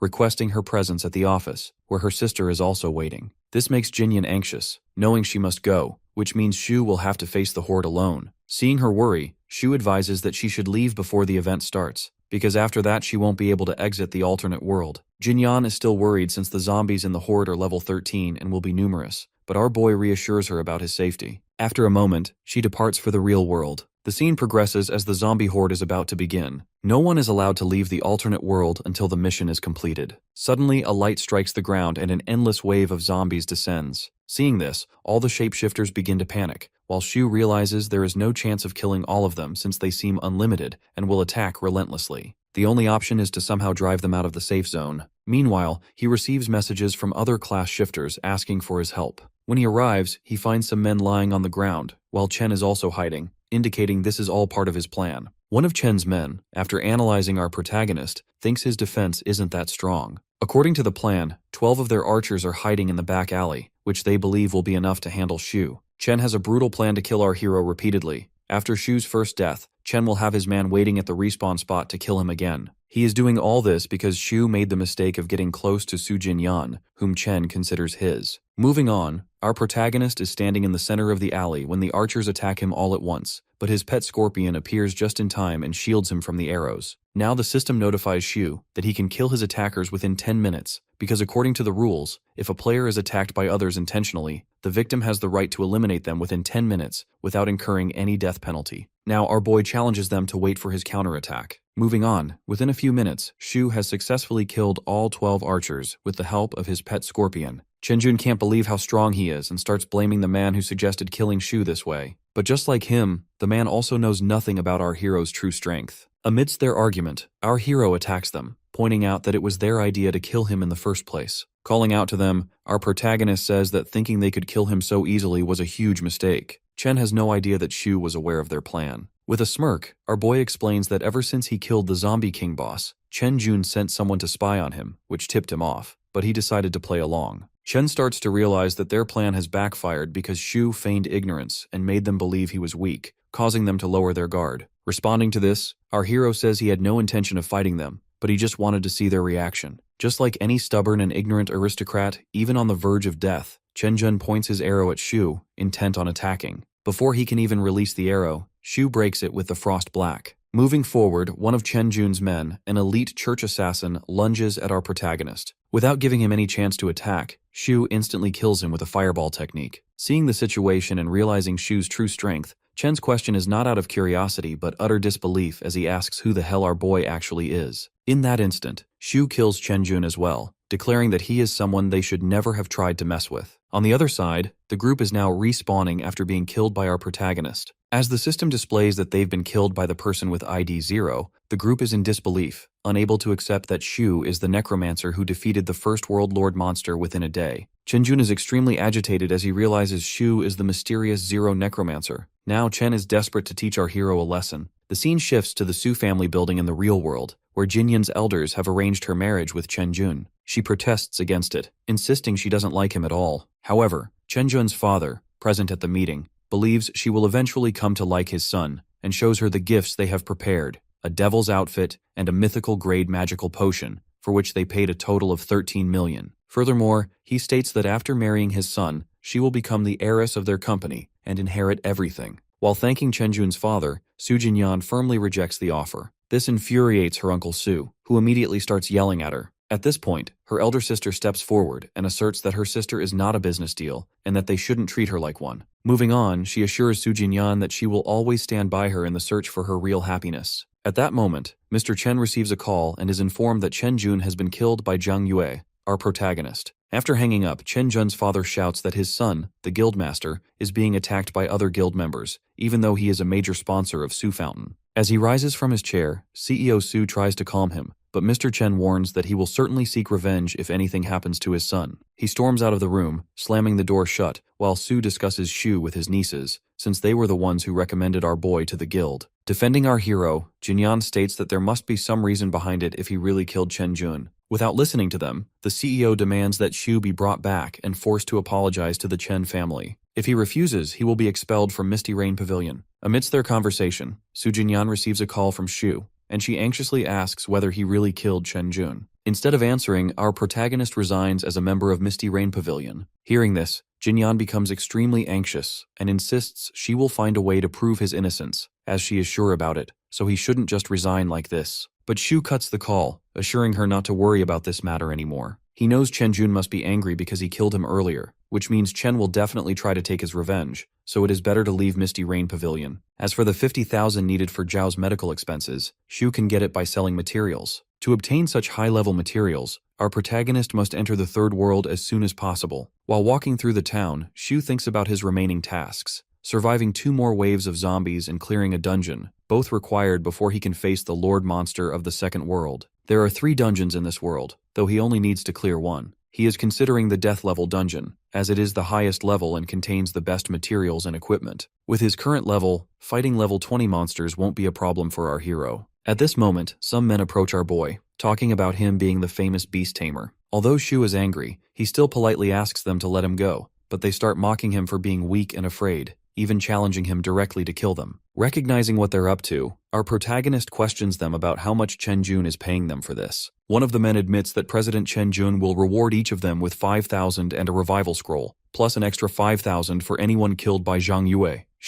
Shu is actually amused by how much Chen is willing to pay for revenge. Additionally, it would be easy for him to kill them since they are only level 10, but it would make our boy into a red name. Becoming a red name means the player cannot log off, enter the safe zone, or activate the boss challenge until all sin points are cleared, which could trap them in this world indefinitely. Right at that moment, Liu Yao appears and offers $50,000 to anyone who kills Chen Jun. Everyone is shocked, wondering about Liu Yao's true identity. One of Brother Yao's men explains he is the eldest son of the Liu family, the richest in Linhai City. Upon learning this, everyone starts calling him Master Yao and becomes eager to go after Chen Jun instead. Turning towards Shu, President Yao asks if he was really kicked out of Misty Rain Pavilion and mentions that Chen Jun is bragging about it everywhere. Unbothered, our protagonist says Chen Jun is all talk. Liu Yao, seeing his chance, offers our hero a position in his pavilion, telling him he can set his own salary. Turning away, Shu expresses his disinterest in joining any guild for now and walks off. One of Yao's men is annoyed that our boy didn't even thank them for all the money spent on him, but Yao doesn't see it as a problem. Instead, he thinks it makes sense for Shu to reject any guild right now, having just been abandoned by the last one. According to Yao, the Misty Rain Pavilion members must be crazy to expel such a good player. As for our hero, he is sure Chen Jun will come for him again, even though he is no longer in Misty Rain Pavilion. The scene progresses, and Shu is finally standing before the level 15 dungeon called Dark Corpse Forest. He chose this dungeon because most players, driven by greed for better rewards, go for the highest level dungeon, while only a few pick the Dark Corpse Nest since it is the lowest level. Upon entering, he finds an old man, the NPC Mage Morn, standing there, who asks if our protagonist is ready to challenge the Dark Corpse Nest dungeon. Shu accepts immediately, so the mage hands him the entry token and wishes him good luck. Shu knows this token can be refined into a golden one, which upgrades the Corpse Nest dungeon into a hidden dungeon. However, the possibility of success is low and requires a lot of energy, so most players don't waste their time on it. Since our boy isn't like others, he is willing to try refining the token. Meanwhile, the men Chen Jun sent after Shu are not chasing him anymore, but are running for their lives. Seeing this, one of them suggests hiding somewhere, as he won't be able to use the revival scroll for the next 5 days. Chen Jun is now even more furious at our hero. At this moment, a notification appears in the sky stating that an anonymous player has opened the hidden dungeon, available for the next 2 hours, and all players are welcome to accept the challenge. Seeing this, Guildmaster Jun becomes extremely excited, recognizing it as a free revival, and orders his men to gather the other members and collect more equipment, then head to the hidden dungeon. Meanwhile, Brother Yao is also thrilled and orders all Supreme Guild members to move towards the dungeon. Meanwhile, our protagonist, killing all the zombies in his way, is progressing toward his target. To clear the dungeon without any issues, he must first defeat the dungeon's gatekeeper, a level 15 boss monster. Shulo attacks the boss monster repeatedly, causing it to become severely injured. Suddenly, a notification appears, announcing the entry of a huge number of challengers into the dungeon. From the very beginning, Shu was certain that Chen Jun and other people would show up, since this dungeon doesn't require any secret scroll. He thinks Su Jinyan and Liu Yao will probably come too, but Chen Jun is his only target, so our boy has no desire to involve anyone else in this fight. As the owner of the Golden Secret Decree, Shu has 3 chances to modify the rules of the dungeon, and now our hero is going to use one. Meanwhile, outside the dungeon, the opposition guilds are clashing with each other. Chen Jun, who is present, is being very clingy with Jinyan, which she clearly dislikes. Her main purpose for being here is to look for our protagonist. During this, new rules suddenly appear in front of everyone. The free revival scroll has been cancelled, and the new secret mission to clear the dungeon is to kill 500 zombies, a task that depends on the party's total kills. Seeing the new rules, Chen Jun gets extremely angry at whoever changed them, while one of his men suggests that it could be our hero who intentionally changed the rules, so Chen wouldn't be able to enter the dungeon. Chen Jun refuses to believe Shu Luo is the lucky person who managed to refine the golden secret, or that he would waste hundreds of thousands of alternate energy just for him. Su Jinyan, however, thinks the person could be Shu Luo, since the change feels very intentional. Still denying it, Chen Jun yells that the real reason for the rule change is fear that others might get the rewards before him. Trying to charm Su Jinyan, Guildmaster Chen declares he will still enter the dungeon and help her reach the end safely, but Jinyan replies that he should worry about himself instead. Making his way through the crowd, Chen heads toward the dungeon, when one of his guild members points out something shocking. Someone strong enough to kill the gatekeeper before them. It is Shu Luo, who is now sitting atop the dead body of the monster. Seeing him, Jinyan becomes extremely happy, while at the same time, Chen Jun is furious upon realizing the person who changed the rules is actually our protagonist. Jumping off the monster and walking toward them, Shu Luo challenges Jun to try killing him, since he's been desperate for it all this time. Chen Jun now realizes that this is all a trap set by Shu, meaning he must try to save himself from dying. Hiding behind his guild members, Chen warns Shu that he shouldn't do anything to him, since Su Chen, one of the major aristocrats, holds him in high regard. After that, Chen turns to Su Jinyan and tells her to use her power of imprisonment to control Zhang Yue so they can kill him easily. But Su Jinyan refuses, saying everything happening now is a result of Chen's own actions. Left with no choice, Chen orders the other members to attack our boy, but they hesitate, since they're afraid to fight someone who managed to kill the boss monster alone.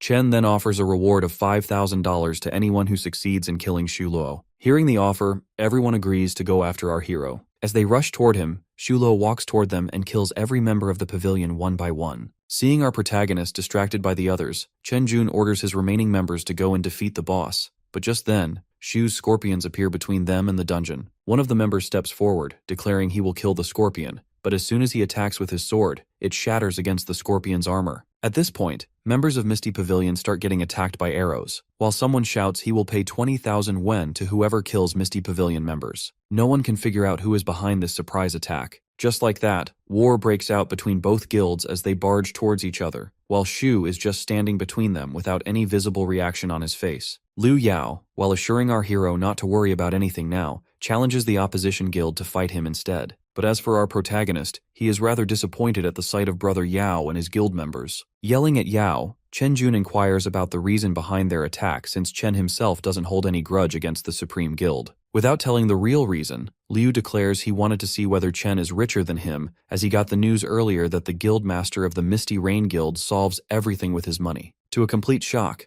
Liu Yao even offers Chen Jun's own guild members a prize money of 1 million for killing him. Hearing such a high amount of money, all the members present there are having second thoughts while Chen Jun, who is extremely scared now, blackmails them that if they do this, the whole Chen and Su family will go against them. At this moment, the ground trembles violently as a gigantic monster appears in front of them. Analyzing the monster, Shu Luo has realized that it is a berserk demon, because there is a chance that boss-level monsters turn into a berserk if their levels keep on decreasing, and the reason behind it is the arrows which Supreme Guild threw earlier, which made the undead but still injured demon to keep on decreasing its level. Soon after its appearance, the system announces that the monster has become a level 17, 3-star boss, which is a dark undead tyrant. Looking at the berserk monster, Liu Yao is visibly anxious and frightened. As soon as the undead tyrant makes the first attack, another notification pops up, notifying all the class shifters that due to this sudden change, the exit of the secret realm has opened too, which means they're allowed to pass through it. As for Chen Jun, he is rather excited, and here he attacks the berserk monster on the side where Liu Yao is standing in order to teach him a lesson. Chen's plan really succeeds and the monster's attention diverges towards Brother Yao. As Brother Yao calls for help, our hero sends his pet scorpion to save him. Due to the monster's upgrade, Shulo is sure that his scorpion will probably lose a lot of health. Meanwhile, Chen Jun, while walking towards the exit, challenges them that they might have to wait at least 10,000 years to kill him. As Chen Jun walks out the exit, Shulo wants to go behind him, but leaving Brother Yao behind will result in his death by the hands of a monster. After thinking for a while, Shulo jumps in front of Liu Yao and uses his ice cone skill on it, making the Lord Demon get stuck within the ice. After this, he drags Yao out of there while the monster breaks out of the ice and attacks them, but they succeed in dodging it. Since the demon is a level 17 boss monster, it is rather difficult for our protagonist to do any damage on it, thus the only option left now is fighting the monster himself. Soon after, Shulo makes the fire missile attack, and as for Brother Yao, he is ordering his men to help our protagonist, but they're too afraid to fight the monster. Meanwhile, due to fast speed, the boss demon has injured our hero's shoulder. At this point, our boy has realized that his enemy is quite powerful, so he must have to do something. The boss demon is about to attack Shulo, while he is lying on the floor when Su Jinyan appears in the scene and uses her confining skills on it, declaring she will be Luo's support, while he will attack the monster. Now both are working together, which is quite visible as the monster is showing visible damages on it. Everyone present there is in utter disbelief, seeing them fighting the 3-star boss monster. Just at the sight of Jinyan, Liu Yao recognizes her, about her being the heir of the Su family, a confining mage. But no matter what, Brother Yao is sure that our hero is the only person capable of slaying the demon. Thinking about himself as a teammate with our protagonist, Brother Yao confidently claims they would have killed the star boss 1,000,000 times. Now he is even more desperate to make not only Shu Luo but Su Jinyan too, to join his supreme guild. Unlike him, the guild members suggest Yao to quit this thinking since both of them are far beyond their guild. On the other hand, our hero along with Su Jinyan is constantly trying to defeat. After struggling for a while, the boss's health finally decreases, giving them a chance to make their final attack. Out of nowhere, Shulo announces his identity, that he is the anonymous player. First, Su Jinyan shows disappointment, and after thinking for a while she brutally attacks the boss demon with a flaming light and kills it in an instant, resulting in the increase of levels of all the class shifters present there. Moving on, the system congratulates Su Jinyan for clearing the secret realm. Moreover, she receives a level 15 realm scroll too. Seeing it, the members of Supreme Guild present there start to celebrate while Liu Yao is trying to hug our hero as a gratitude for saving his life. But Shu Luo pushes him aside, blaming him for the reason behind Chen Jun getting safely out of here. Moreover, our boy is sure that Brother Yao will cause a lot of problems in the coming future. Hearing this, Liu Yao offers him $1,000,000 as a compensation, which makes our boy even angrier. Thus he asks him if he has anything else to give other than money. With confidence and pride on his face, Yao declares he has the resolution to make the strongest guild with strong users in it. This is the main reason. He is asking our hero to join his guild again and again. Moreover, he can provide him with medicines of any type for a lifetime, since his father owns a big medicine company. Instead of accepting the offer, Shulo asks him to leave. As our boy turns around, Liu Yao, even though disappointed, keeps on saying that they have connections with the best blacksmith family in the Dragon Kingdom, the Su family, and the Mage family. Upon hearing about the Su family, our protagonist interrupts him in order to know about the information of the Su family. Liu Yao claims his father and head of the Su family are old friends, which means they can have any equipment of their choice. Shulo begins doing some analysis, since he knows the items of blacksmiths are better than the ones he buys. Liu Yao, while acting like a loyal puppy, further states it's okay with him if he doesn't want to join their guild, but he will still help him get the equipment whenever he needs them. After sealing the deal with Brother Yao, our hero and Su Jinyan are walking towards the exit, while Yao and his members are waving at him. Back in the safe zone, some men are gossiping about Su Jinyan and her strength as an epic class member. They're praising her too. Chen Jun, sitting behind them, starts to brag about Su Jinyan being their guild member. After this, one of his men reports, Su Jinyan has killed the boss demon, which means Shu Luo survived too. After knowing about it, Chen Jun is even more desperate to kill our boy. His man adds, it is rather tough for them to kill him since he is way ahead in strength. Moreover, the Supreme Guild is supporting him too. But then something sparks Chen Jun's eyes. As he stands up saying he can find someone else to finish off his enemy, he knows some level 30 old users stuck in the third world who can definitely help him. Now all they have to do is wait for Shu Luo to enter the third world. The scene changes to our hero and Su Jinyan. She is worried about whether he treats her as an enemy too since Chen Jun is behind his life. Walking in front of her, Shu Luo turns his eyes, assuring he sees Chen Jun as his only enemy, no one else. But if the Misty Pavilion helps him, he won't hesitate to fight them too. Hearing this, Su Jinyan assures him they won't do this. Moreover, she also dislikes Chen Jun. After this, Su Jinyan offers all the equipment she got earlier to our hero, since she only made the last attack. Shulo accepts it, thinking it can help him increase his health and other skills too. Soon another notification in the sky pops up, about another wave of level 15 zombies in Norden University. Seeing the news, both get very excited since it is the last mission to enter the third world. With a visible anxiety on her face, Sujin-yan suggests they should prepare for it prior to the fight. At this moment, Lin appears in the scene, running in front of Sujin-yan towards our boy, begging for his forgiveness since she has realized her mistake. Shuluo can't seem to understand the propaganda behind this act of Lin's. Acting all scared and frightened, she claims Liu Yao has abandoned her. Meanwhile, Sujin-yan, who is visibly jealous, asks Lin why she is trying to come back into our hero's life after having completely abandoned him before. Ignoring her, Lin tries to manipulate Shu, saying that even though she looked down on him earlier, he can't deny that every woman wants her man to be rich. Speaking of the present, Shulo has now reached quite a high place, which means they could start their life together again. At this moment, a subtle smile appears on our protagonist's face, something Jinyan doesn't like at all. Just then, they hear the roar of zombies, signaling that the horde is approaching. Hearing this, Lin yells that it means they must start fighting now, while Shu simply tells her to stop talking. Meanwhile, Sujinyan is already prepared to face the danger coming toward them. Glancing at Lin out of the corner of his eye, our boy suggests she leave since he doesn't want her in his life anymore. Out of curiosity and disbelief, she questions his sudden change because she's sure that the old Zhang Yue would never speak to her like that. On the other side, Sujinyan is fighting off the zombies, but due to their overwhelming numbers, it's difficult for her to handle them alone. As a result, she asks for our protagonist's help, and Shulo responds by sending his pet scorpion to cover Sujinyan. While he is also fighting zombies, he soon hears Lin calling for his help as the zombies close in on her. Out of sympathy, Sujinyan is ready to help Lin, but our hero stops her, saying this outcome was coming for Lin, and they shouldn't intervene now. Slowly and gradually, the zombies begin to devour her. They notice that Lin must not have any revival scrolls, as she doesn't use one. After a few seconds, the zombies completely consume Lin, so our boy suggests they continue their mission, though deep down he is reminiscing about his past with her since he possesses all of Zhang Yue's memories. The zombie wave has reached Norden City, which means both he and Sujinyan must hide and wait until it passes. Right now, Shulo is thinking about the secret passage, which is his last mission, so he suggests Sujinyan restore her strength, but she worries about him. Here, our protagonist enters a portal, saying he has other work to complete before moving forward. Even though Sujinyan wants to go with him, he doesn't listen to her. After some time, our hero finds himself standing before another secret realm, the undead hospital, which he must complete. As soon as he enters the hospital, he also summons his armored scorpion pet. As the scene progresses, our boy finally succeeds in completing the second world mission along with his pet, resulting in his level increasing to 19. Now the only thing left is to fight the boss demon to clear the second world. He also gives plenty of energy points to his scorpion, helping it reach legendary grade. Within this realm, Shu has found a lot of useful equipment, and now has to return to fight the last horde of zombies. At this point, he receives a message from Sujinyan,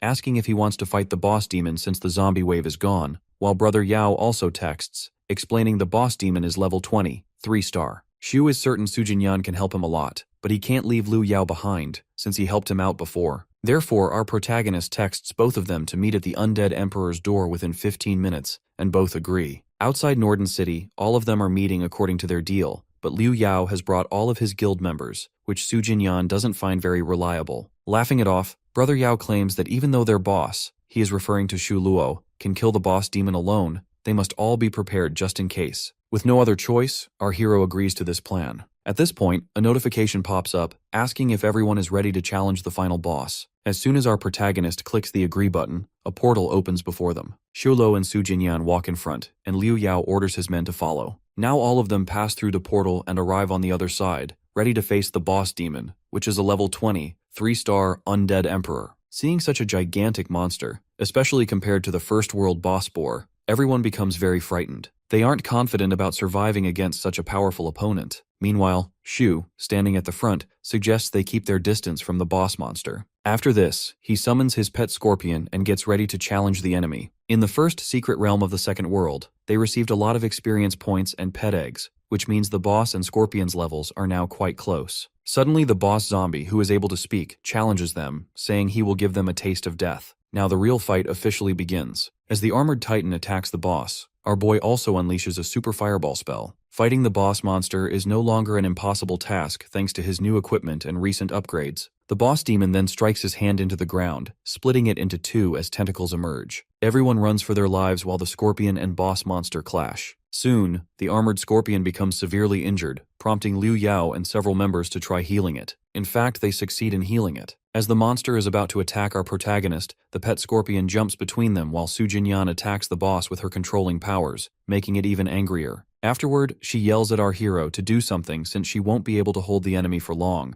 while the boss demon calls them dirty and disgusting. Lost in thought for a moment, Xu Luo finally snaps back, calling the boss a weakling. Then he attacks the monster with all his power, causing the enemy to lose half its health. Now he prepares for the final blow, and as soon as he launches his last attack, the boss dies instantly and crashes to the ground. Seeing this, both Su Jinyan and Liu Yao praise our boy, while a notification pops up announcing that the boss emperor is being punished by heaven and earth. All of a sudden, the boss emperor wakes up again, yelling at our hero and all of humanity, declaring he is going to send everyone to hell with him. Hugging Shu's leg, Brother Yao is begging him to do something, otherwise he will die here since he can't use resurrection scrolls. The entire place is collapsing into several pieces, with lava surging toward the edge. Moreover, the portal to the next world is far away, and to reach it, they must jump above the lava. After thinking for a while, Xu Luo grabs Yao by the collar and Jinyan by her waist, making her a bit awkward without explaining anything, then calls out to his pet scorpion and throws both of them toward it. After that, he orders his pet to throw them toward the portal. Yao and Jinyan are terrified, unable to understand why our protagonist is doing this. But as soon as the scorpion launches them, they pass through the exit and land on the other side of the portal, while Su Jinyan is worrying about Shu, who is still on the opposite side and the portal is closing.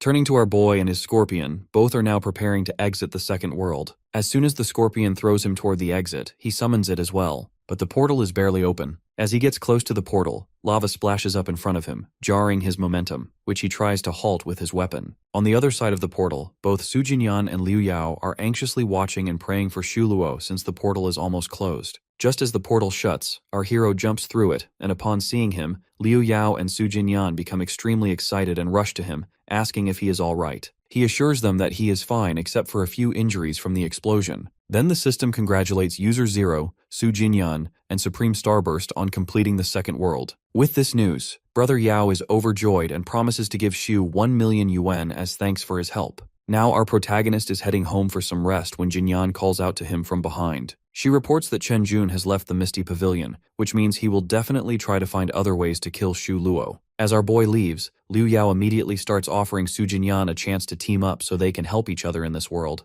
but she turns him down. Not taking it personally, Brother Yao says they can always work together if they meet again. For Su Jinyan, she has already come to consider Yao a friend as well. Now the third world, approaching death. Brother Yao and his team members are emerging from the grave pits, which seem to be part of the safe zone's activity. Yao suggests they should keep leveling up to become the first guild to enter Jining province. But suddenly someone crushes Liu Yao's hand under their foot. As he screams in pain and yells at the attacker, the person standing before him asks if Liu Yao is president of the Supreme Guild and demands he bring the boy named Zhang Yue to him. Getting up, Yao jabs a finger into the man's chest, declaring that he isn't so special that Yao would just take Xu Luo to him. One of his guild members suggests calling our hero, since these seem like old-class users. True to his loyalty, Yao refuses. The man then draws his weapon, threatening to kill Yao unless he brings Luo to them. The man stabs Brother Yao right in the chest, but nothing happens to him, leaving everyone in complete shock. Now they are wondering how Brother Yao and his members managed to pass the second world when they are not even at level 20. The real reason Yao isn't hurt by the attack is that if someone with a difference of at least 10 levels attacks them,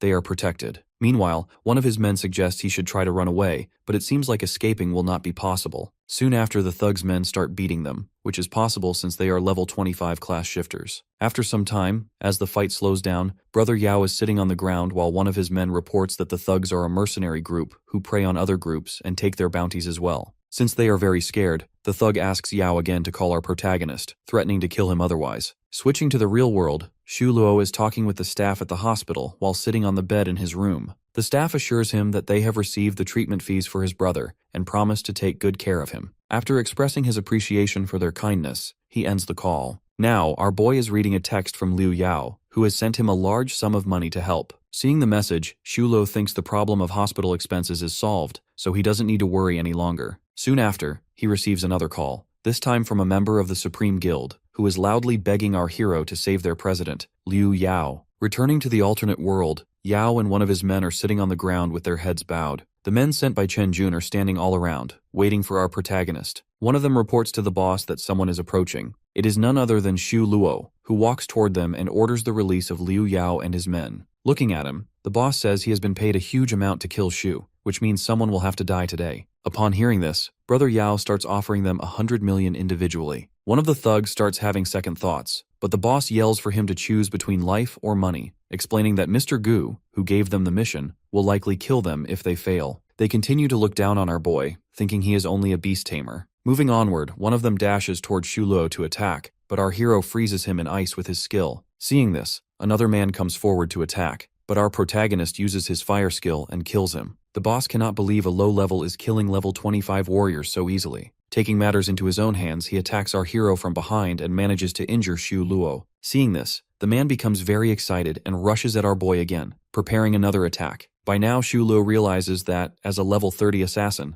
the man is extremely fast, so he summons his armored scorpion pet. However, the enemy's speed is so high that the scorpion doesn't have enough time to attack before the assassin rushes towards Xu. Realizing there is no way to dodge, our protagonist braces himself. At this moment, Su Jinyan appears and uses her confining flaming light on the man, while Xu is also ready to strike. Right after, our hero counters with his fireball skill. The man, shocked to be damaged by a level 20 beast tamer, cannot believe it, especially since he is not only a level 30 assassin, but is also wearing gold armor. After killing him, our hero expresses his gratitude to Su Jinyan for appearing and helping him whenever he is in need. Without explaining the real cause behind it, Su Jinyan claims they are connected by fate, though she is actually tracking Xu Luo by monitoring his online status. Brother Yao and his members all apologize for the inconvenience, since everything happened because of them. Telling them not to worry about it, our protagonist explains that the attackers were actually after him. As for Su Jinyan, she suspects that the person behind all this is Chen Jun, because he has been acting suspicious lately. Now they're trying to figure things out, so our boy shifts the topic to their enemies' identities. Brother Yao explains that they're an assassin mercenary group, a small organization created 10 years ago. Jinyan further explains there are more than 50 assassins in the group,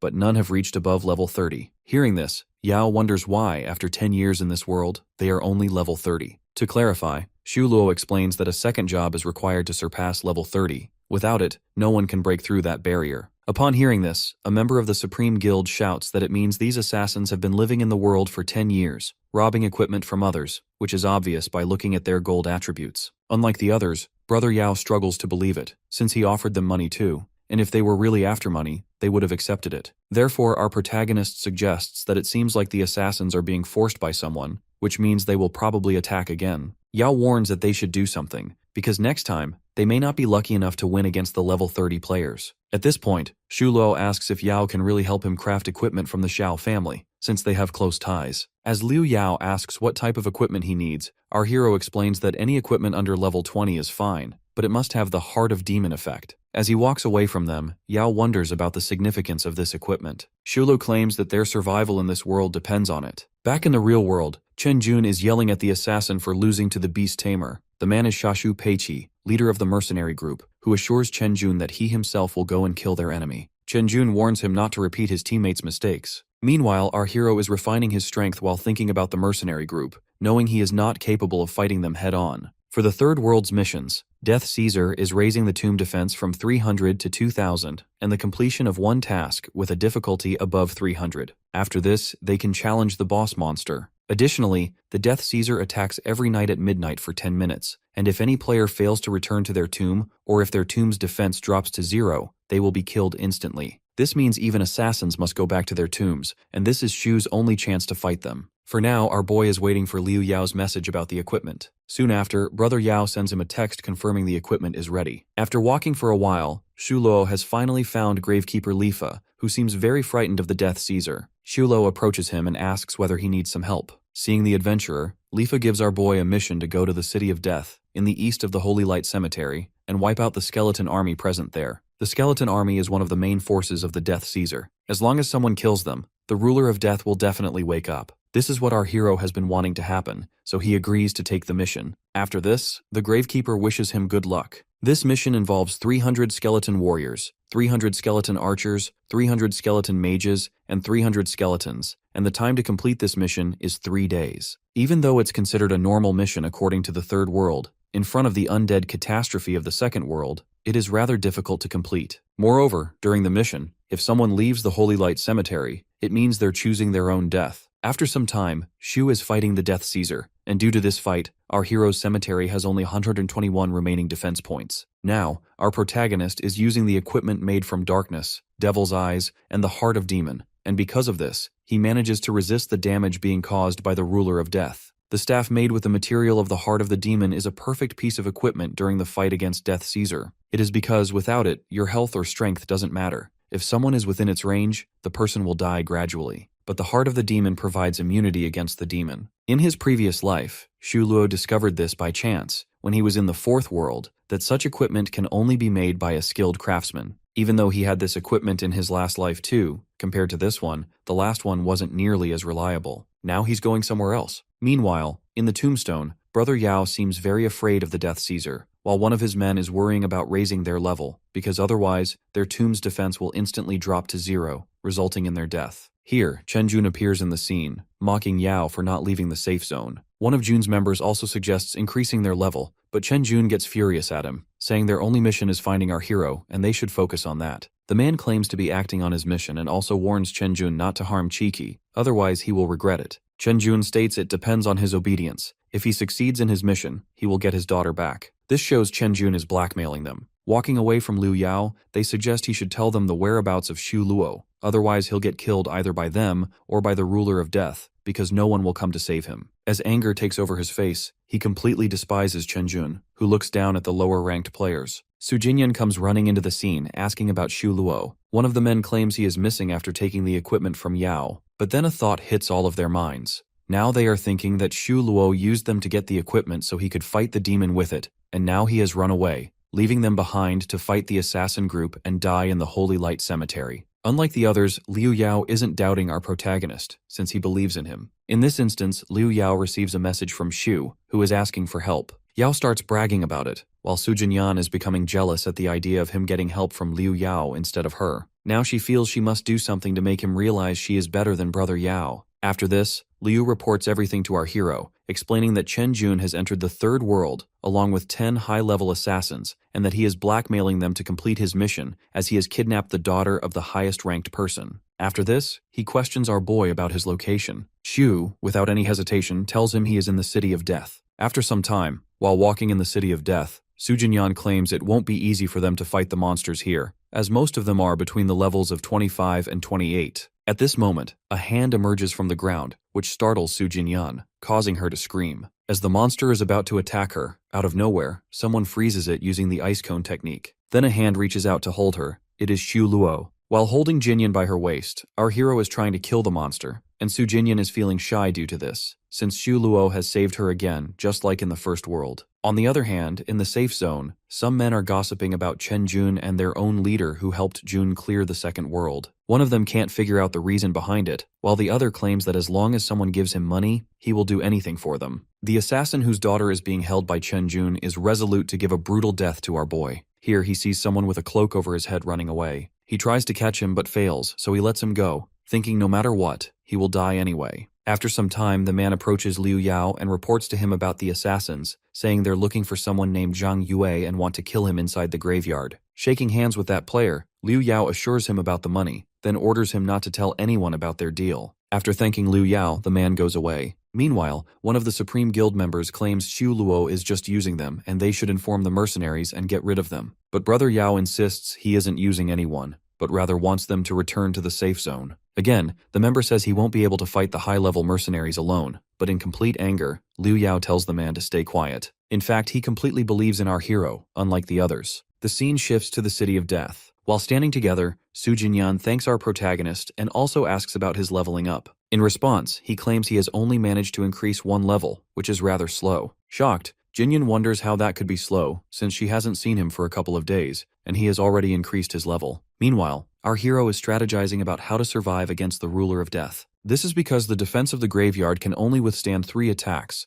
clearly indicating that if people don't get killed by the killer mercenaries, they'll be killed by the god of death within 2 days. After thinking for a while, he asks Su Jinyan about potions, explaining that he needs them urgently, but will definitely pay her 120% of their value. Checking her inventory, Su Jinyan gives him 6 vessels of different potions, all prepared by her sister. While handing him the potions, Jinyan realizes he is trying to increase his strength for the fight against the assassins. But our hero explains he needs them to boost his power even more than the mercenaries, lasting at least 3 days. Since humans have some limits in the alternate world, Su Jinyan worries about him, but Shu claims he must go through with it. Seeing his determination, she offers to help, but our protagonist doesn't want her to get involved in the fight since the monsters are very dangerous. Showing him new equipment, she claims that with it, she won't fall behind. With a nervous laugh, our boy finally agrees to let her join. Now, he discusses making a new strategy, because he actually wants to keep her safe, while Su Jinyan is very excited to fight alongside her crush. This mission will also last for 3 days, and with their current progress, they'll have to work hard to increase their levels and upgrade the equipment. From his past life, Shulo also remembers the level 25 secret realm called Skeleton Island.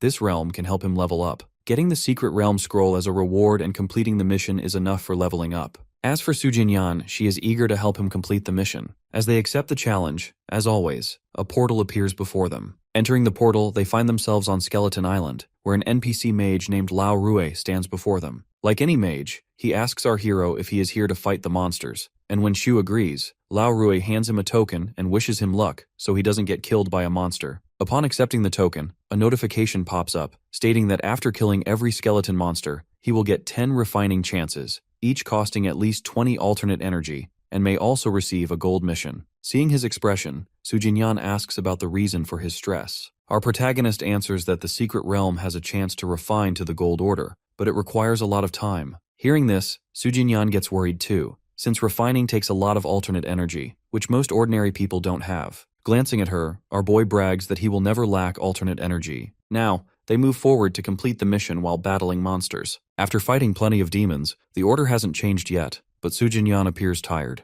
After struggling for some more time, he finally succeeds in refining it to the gold order. Now, he must level up within 2 hours or the order will disappear again. As for our protagonist, he is more than ready to increase his level. Looking at the golden order, Luo claims they got it because, unlike others, they're quite lucky. Su Jinyan, on the other hand, thinks their success is due to his unlimited alternate energy. Now, they're getting ready to fight the Death God, which looks like it could arrive at any moment. Since the Golden Order has a 2-hour retention time, they must go back to the secret realm first, because they can find some high-level dungeons there, which will definitely help them fight the enemies. But first, using the Golden Order, Shu Luo upgrades Skull Island into a hidden secret realm. Their mission is to kill 40 skeleton warriors and the Guardian, who is the skeleton General Hera. Soon, the portal opens up in front of them, and the Guardian, a level 26 physical-type Lord Monster riding a horse, appears in front of them with other skeleton monsters behind him. The Lord Monster orders his army to wipe out anyone who enters their territory. Seeing this, our hero suggests luring the skeleton squad away because it won't be easy for them to fight against these high-level monsters directly. As planned, Shu Luo and Su Jinyan run from the skeleton army while they're being chased. Here, our protagonist asks her how many people she can control at one time, but Su Jinyan clearly has no idea since she never checked it before. Therefore, our hero suggests she hide somewhere and control as many monsters as she can, after which killing them will get easier. Moving on, he is standing in front of the skeleton army, and as soon as they dash toward our hero, he yells at Su Jinyan to make her move now. Now she is controlling them while our protagonist successfully kills them using fire. Seeing his army getting killed by a human, the Lord Monster becomes very furious. Taking matters into his own hands, he is ready to fight with Shu Luo and Jinyan. Looking at the stats of the Lord Monster, our boy is stressing out since he has nothing in front of it. On the other hand, Su Jinyan's energy has decreased to a great extent due to multi-control. The Lord Monster is about to cut off our hero's body with his spear when Su Jinyan finally uses her controlling powers. Seeing it as his only chance, Shu Luo attacks the demon with all his power, and, as a result, it receives a high amount of damage. Looking at the monster, Jinyan praises our boy while he asks her to help him with something. On the other side, the Lord Monster is again trying to stand up. Scenes shift toward Chen Jun, who is standing in front of the portal of the secret realm, and his guild members are asking the reason behind it. He answers that since the rules have changed after the activation of the realm, he is trying to block outsiders from entering it. The reason is that he wants to find out the person who activated the secret realm. Moreover, Chen Jun orders his men to kill whoever gets out of the portal. Here, the announcement about the first person who cleared the secret realm pops up, which is no one else but Su Jinyan. Seeing Jinyan walking out of the exit, Chen Jun gets very excited and questions whether she is the one who activated it. As she agrees to it, Chen Jun yells about closing the entrance because he would have helped her. She answers that she doesn't want anyone's help and, in fact, wants to keep all the rewards to herself. As she is about to walk away, one of the killer mercenaries stops her. stating that the person who actually activates the hidden secret realm, after clearing it,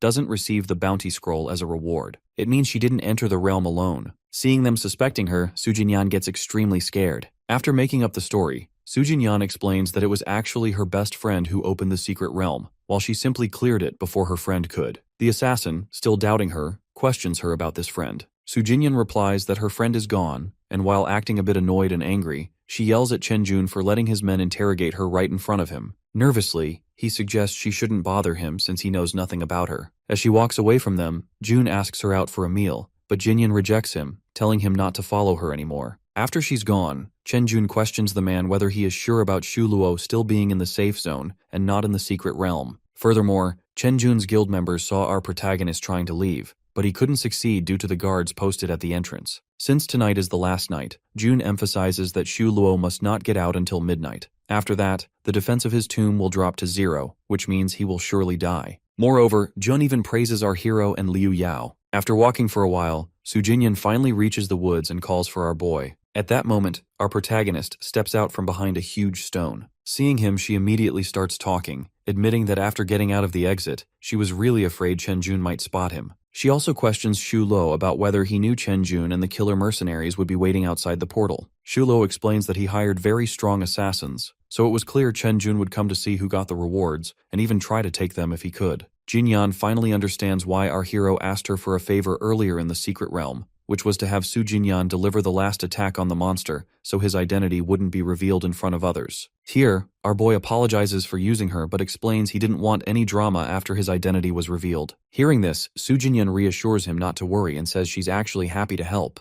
Now they take a break for a moment. At the same time, they begin checking out the rewards. The first one is a super magic shield. The only problem left is getting back into the holy cemetery without being noticed by Chenjun. After this, they can officially reach level 25. Sujinyan suggests using her sister's connections to help since the enemy is at level 30, so their current strength won't be enough. However, our hero gently puts his hand on her head and assures her to stop worrying about it. Jinyan becomes very shy and excited. In her excitement, she shows the bounty scroll she got earlier and asks if they should open it now. Regarding the tasks in the alternate world, they're divided into 3 types: regular, hidden, and bounty quests. Hidden quests are rare, and although bounty quests have the highest uncertainty, their rewards aren't as impressive as those from hidden quests. Additionally, their potion consumption has increased greatly in the past few days, meaning they have a chance to earn more money. As they open the bounty quest, a monster appears. They're still confused when the system congratulates them on obtaining a level 28 Golden Shelton King monster and asks if they want to upgrade the completed task. Since Sujinyan is unsure about this, Luo explains that choosing to upgrade the quest means giving up the current rewards, and if they fail, all their efforts will have been in vain. Our boy is deep in thought, admitting he might have chosen to upgrade, but he doesn't want to risk being exposed to Chenjun after all they've been through. Jinyan, unlike him,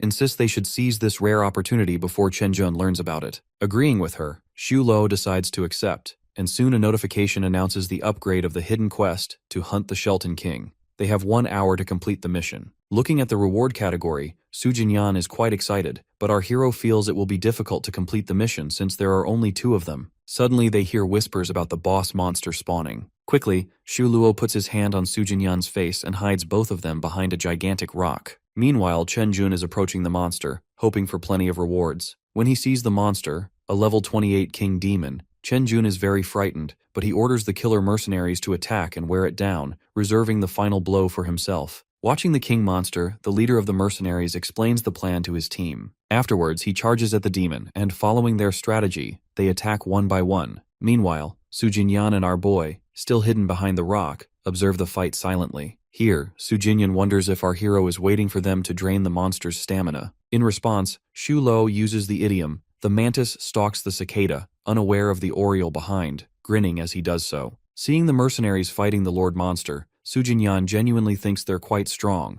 while our boy analyzes the unified efforts they're making in fighting the monster, which seem quite effective to him. At this point, the leader of the mercenaries senses something odd happening around them and discusses it with one of his members. Behind them, Chenjun is repeatedly threatening and yelling at the assassins to defeat the monster. Trying to turn their leader against Chenjun, one of the assassins' members talks to the leader about Chenjun. This plan actually works, and the leader becomes very furious with Jun. As they stand near the rock behind which Shu Luo and Su Jinyan are hiding, in a fit of anger, the leader attacks the rock, breaking it into pieces and exposing both of them. Calmly, our protagonist steps forward, though he hadn't expected to get exposed to them like this. Now standing face to face, the assassin leader challenges Xu Luo to a fight, believing that he is underestimating them. Chen Jun, shocked by seeing our boy, yells out, demanding to know what he is doing there since, according to him, Xu should be stuck in the safe zone. What is even more shocking is that Su Jinyan is also with our hero, but Jinyan tells Chen Jun he should worry about himself instead of her. Hearing this, Chen Jun becomes extremely furious and orders the mercenaries to act according to their deal. The leader then orders his men to gather all other group members present in the safe zone.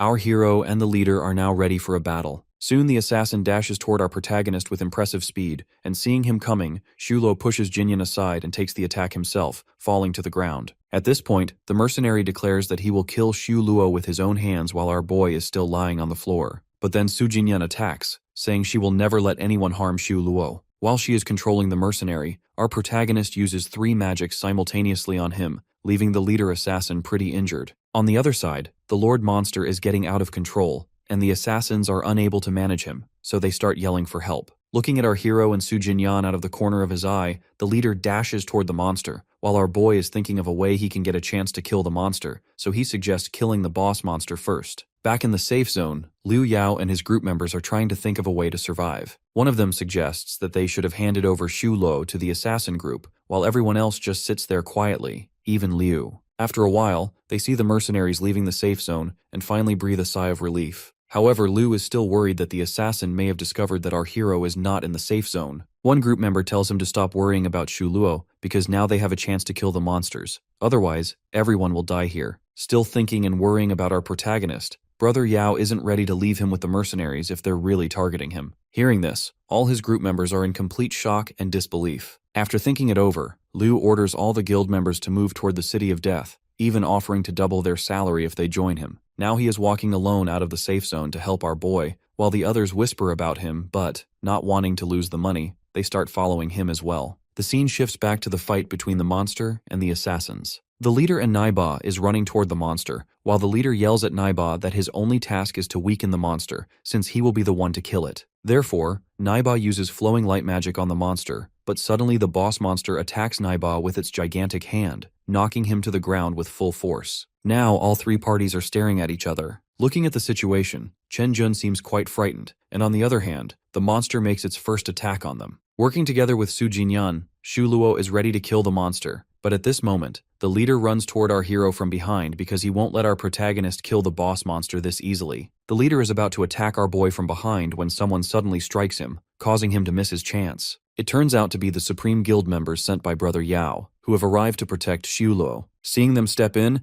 the assassin leader immediately orders his own men to fight back. Now both parties are clashing with each other. Meanwhile, our protagonist remains focused on the boss monster. Observing Xu, the leader mercenary can hardly believe someone this young could be this strong. Since he cannot allow our hero to be the one who defeats the monster, he rushes at him again. But just as before, Su Jinyan uses her controlling powers on him. Even though he knows Chen Jun will never permit him to kill her, her relentless attacks make him even more desperate to end her. Using break-free magic, the leader overcomes her control and strikes Su Jinyan directly in the chest with his sword. Witnessing this, Xu is distracted by thoughts of the money he was supposed to earn by helping her complete the alternate world, while Jinyan, lying on the floor, wishes him good luck and then is summoned back to the real world due to the established rules. Determined to finish off the monster quickly, our hero unleashes 3 magics at once and continues to attack repeatedly to maximize his damage. After a tough struggle, Xu finally succeeds in killing the boss monster, prompting the system to congratulate him on completing the mission. Brother Yao and some of his members, still at a distance, see smoke rising from the area where our boy is, indicating he must have killed the monster. Meanwhile, our protagonist has acquired a defensive skill from the secret realm, which proved vital in overcoming the boss. For now, his priority should be increasing his level, but the system asks Xu if he wants to absorb the Golden Skeleton King as his pet. Hearing this, he grows quite excited and accepts. Meanwhile, Chen Jun is still blackmailing the assassin leader with threats against his daughter, demanding he bring any spoils left by the boss monster or else face dire consequences. The leader tries to capture our boy but fails. In response, Chen threatens him again,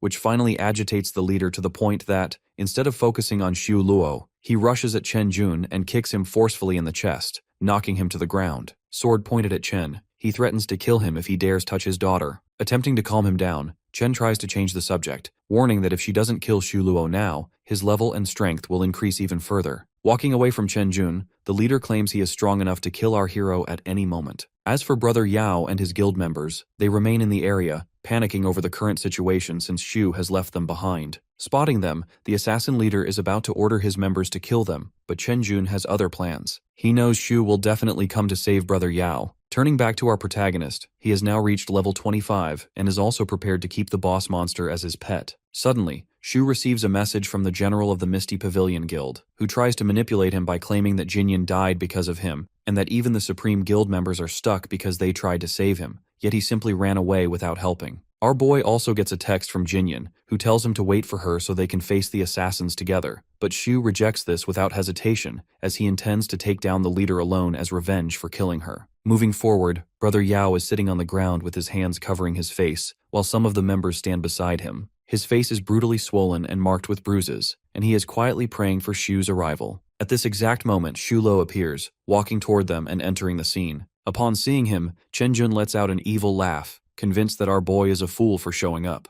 The sight of our protagonist prompts Brother Yao to desperately beg him for help. Walking towards Chen Jun and the assassin leader, our hero boldly challenges them to kill him, since it seems they're so determined to do it. The leader suggests letting Xu come closer before attacking, but Chen Jun, in contrast, insists that they don't need to be so strategic to kill a low-level beast tamer. He then orders one of his men to take action. This is actually about Liu Yao, who, after being kicked by the man, is brought over to stand before our hero. Seeing Brother Yao, Xu suggests he should leave, insisting he can handle the situation alone. But Yao, his face battered and swollen, urges him to retreat because these mercenaries are truly strong. Still, our protagonist refuses to leave, so Brother Yao promises that if he goes back, he will definitely send help. Standing in front of the assassin leader and the other mercenaries, Xu Luo grins and challenges them to a fight. They immediately rush toward our boy, intent on killing him. But at this point, he summons his Dark Skeleton King, the pet he acquired earlier. The sight of it leaves both Chen Jun and the leader visibly frightened.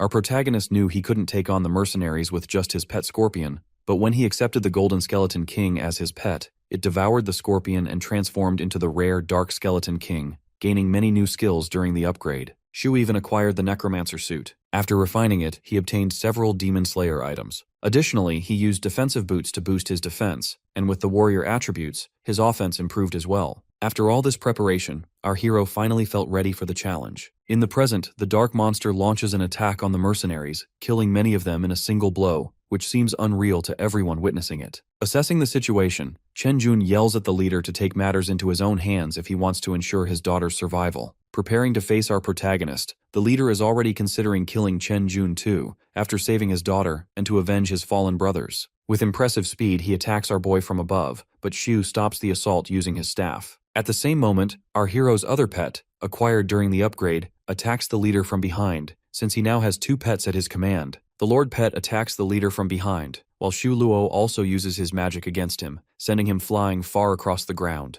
The mercenary is in disbelief at what just happened. Other mercenaries are also trying to fight the Lord Monster. At this point, the assassin leader orders them to focus on killing Xu first, since he is the one controlling the Lord Monster. He further explains that two mercenaries with high agility should confront the Lord Skeleton, while the others deal with Xu Luo. Proceeding with this plan, they rush toward our protagonist, and one of them attacks him. At this moment, the Supreme Guild members sent by Brother Yao arrive. Their leader introduces himself as Li Xiaoyao, the vice president of the Supreme Guild. While thanking him, our boy also suggests that they can retreat at any time if they feel in danger. Upon hearing this, Xiaoyao orders his men to advance, and without hesitation, they begin killing the mercenaries one by one. The assassin leader watches in utter disbelief, but our hero is visibly enthusiastic watching their arrival. However, the leader refuses to back down, and just as he is about to attack, he receives a message from one of his members that Su Jinyan has successfully rescued his daughter, Qiki, who is now safely returned to him. Upon reading this, the leader sheds a tear of happiness and commands all his men to stop fighting, leaving everyone stunned. Chen Jun continues yelling at him, still threatening him about his daughter, unaware that she has already been saved. Unfazed, the assassin leader grabs Chen Jun and starts choking him brutally, announcing that he already has his daughter back and now Chen must face death. Chen Jun, now desperate, begs for his life, but without hesitation, the leader plunges his sword right into Chen's chest. Our hero has concerns about Chen Jun, knowing that he is capable of killing anyone, but the mercenary declares that his family comes first. After this, he falls to his knees, apologizes to our boy, and asks him to thank Su Jinyan on his behalf. He even promises to try to repay the lives he has taken so far. Moving on, Zhao Yao states that 235 of their guild members were killed by the mercenaries, and now they intend to kill the mercenaries in return. Although all the assassins are now terrified, their leader orders them not to move an inch. Meanwhile, Xu Luo is ready to finish the leader, feeling a strong urge to avenge 400k, referring to Su Jinyan. As our hero kills the leader, it becomes clear to everyone that he is no ordinary player. Seeing their leader killed by Xu, the other mercenaries become extremely furious,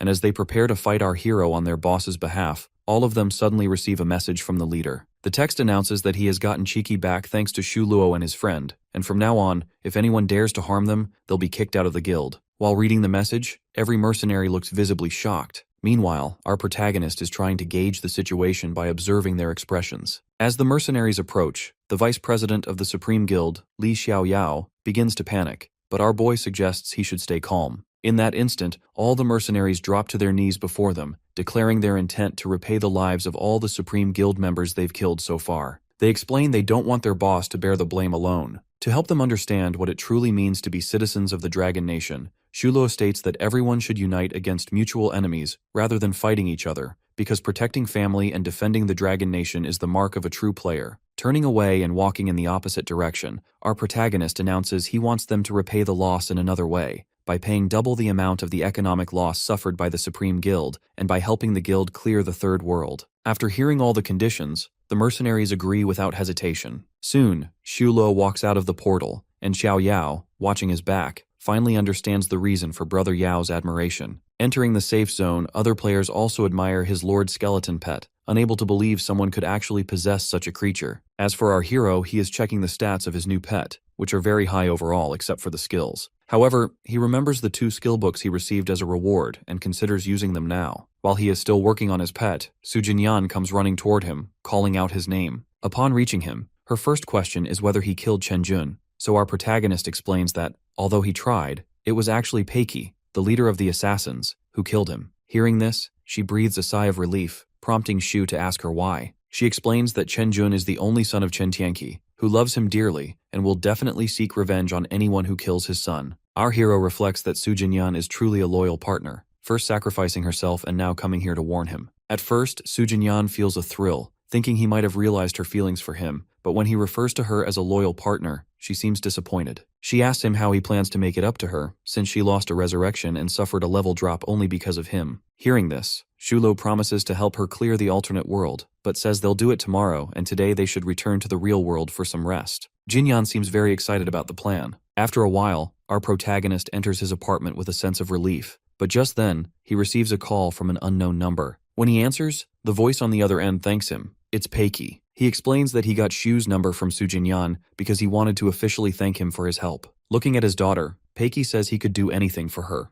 and that's why he did everything he did. He also promises to stop all the dirty tricks and move forward to clean the alternate worlds. On the other end, Xu praises him for this decision. The next day, our hero wakes up to a knock at his door. When he opens it, a delivery man stands before him with a parcel and asks him to sign for it. Since Xu didn't order anything, he feels a bit reluctant, but when he opens the envelope, he finds an invitation to the professional tournament, which leaves him in complete disbelief. Holding the letter in his hand, Xu Luo wonders if someone has recognized him, or if perhaps the sender is also a reincarnator.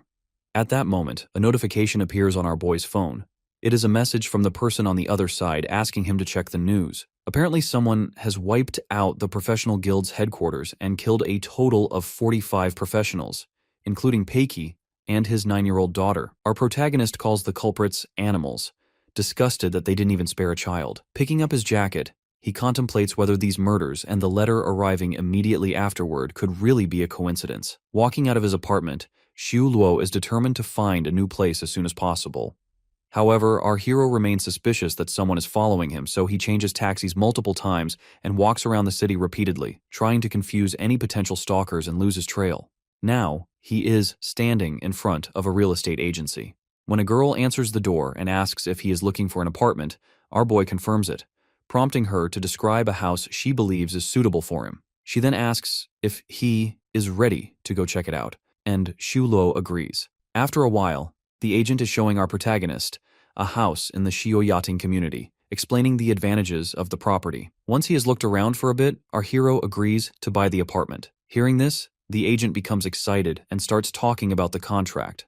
At that moment, he receives a call from Su Jinyan, who asks whether they are still going to clear the third world together. She also mentions that she has rented a house and will transfer him the money as well. Standing in his apartment, Shu is ready to return to the alternate world. After a short time, both are standing across from each other in the safe zone. Here, a few other players approach and offer Su Jinyan a spot on their team, suggesting that since her teammate Shu is a low-level player, she should join them instead. Suddenly, Brother Yao appears on the scene, grabs one of the men by the collar, and yells at them for looking down on our protagonist. Behind him, Xiao Yao quietly suggests not to do anything that might cause trouble for Shu in the future. After thinking it over, Liu Yao agrees with Xiao Yao and releases the players. Su Jinyan is still feeling nervous and ashamed about what happened earlier, while Brother Yao introduces the guild members standing behind him. They are Xiao Yao, who can provide support to our hero, and Shen Yi, who is a healer. However, our boy politely rejects the offer and chooses to only take Jinyan with him. Now, they're discussing Chen Tianqi. Because of his power, nobody dares oppose him, but Shu remains suspicious and thinks something else might be hidden beneath the surface. Meanwhile, Su Jinyan is worried about our boy, since he was the one who killed Chen Jun once. Still, Shu Lo believes he is capable of handling whatever comes his way. At the same time, Liu Yao and his guild members, watching the interaction, feel a twinge of jealousy. Suddenly, our protagonist turns back toward them and accepts their offer. At this, all three of them become extremely excited. Now the five of them form a team to clear the world together. After successfully assembling their team, everyone is hyped up to work together and complete the mission. After some time, they walk out of a portal and enter the Death God Descends world, a boss territory. Looking around, Brother Yao doesn't notice anything special at first, but then they see thousands of bats flying overhead and a gigantic boss monster emerging from among them. Upon seeing the enormous monster, Liu Yao realizes it won't be easy for them to face the Death God Caesar. Here, Shu activates the detect technique to check Caesar's stats. Even though this boss is more powerful than the last, our boy is confident he can defeat him with the help of his two pets and the undead equipment. As the boss lets out a scream, a dark skeleton king and skeleton warriors begin emerging from the ground. At that, Shulo summons his pets and orders them to kill all the monsters. He also manages to take out a large number of enemies in a single attack using the flaming missile. Shen Yi, still unaware of our protagonist's true power, can't believe he just wiped out a group with one strike, while the others are struggling to bring down even a single skeleton warrior. Now our hero lays out the plan. He will take on the boss, while the others focus on clearing out the smaller monsters. He also advises Liu Yao to stay behind, since he has no revives left. Jinyan and Shen Yi hype Shu up, but Xiao Yao keeps looking around for Guildmaster Yao, who has already hidden himself far away, shouting that he'll stay hidden to protect himself. The Dark Lord pet is perfect for helping Zhu battle the boss, while the Skeleton Warrior pet can handle the other enemies. Rushing toward Death Caesar, the Lord Skeleton lands a direct hit to the boss's face, shocking Shen Yi, who can't believe even a level 30 boss is nothing for Zhu's pet. Alongside, our protagonist is attacking the boss as well. Their efforts keep surprising Shen Yi, while Xiao Yao suggests focusing on healing. The fight continues for several minutes until Shu finally manages to kill the monster. Afterward, the system congratulates all of them for defeating the boss as a team. Everyone is excited, since they're the first to clear the third world. Here, Shulo suggests to Su Jinyan and Yao that they should stay in the third world for a few more days to level up, which will help them when they have to fight the monsters in the fourth world. Both agree to stay longer. After some time, our protagonist is back in his apartment to rest before entering the fourth world. He doesn't turn on the lights and head straight to his bed,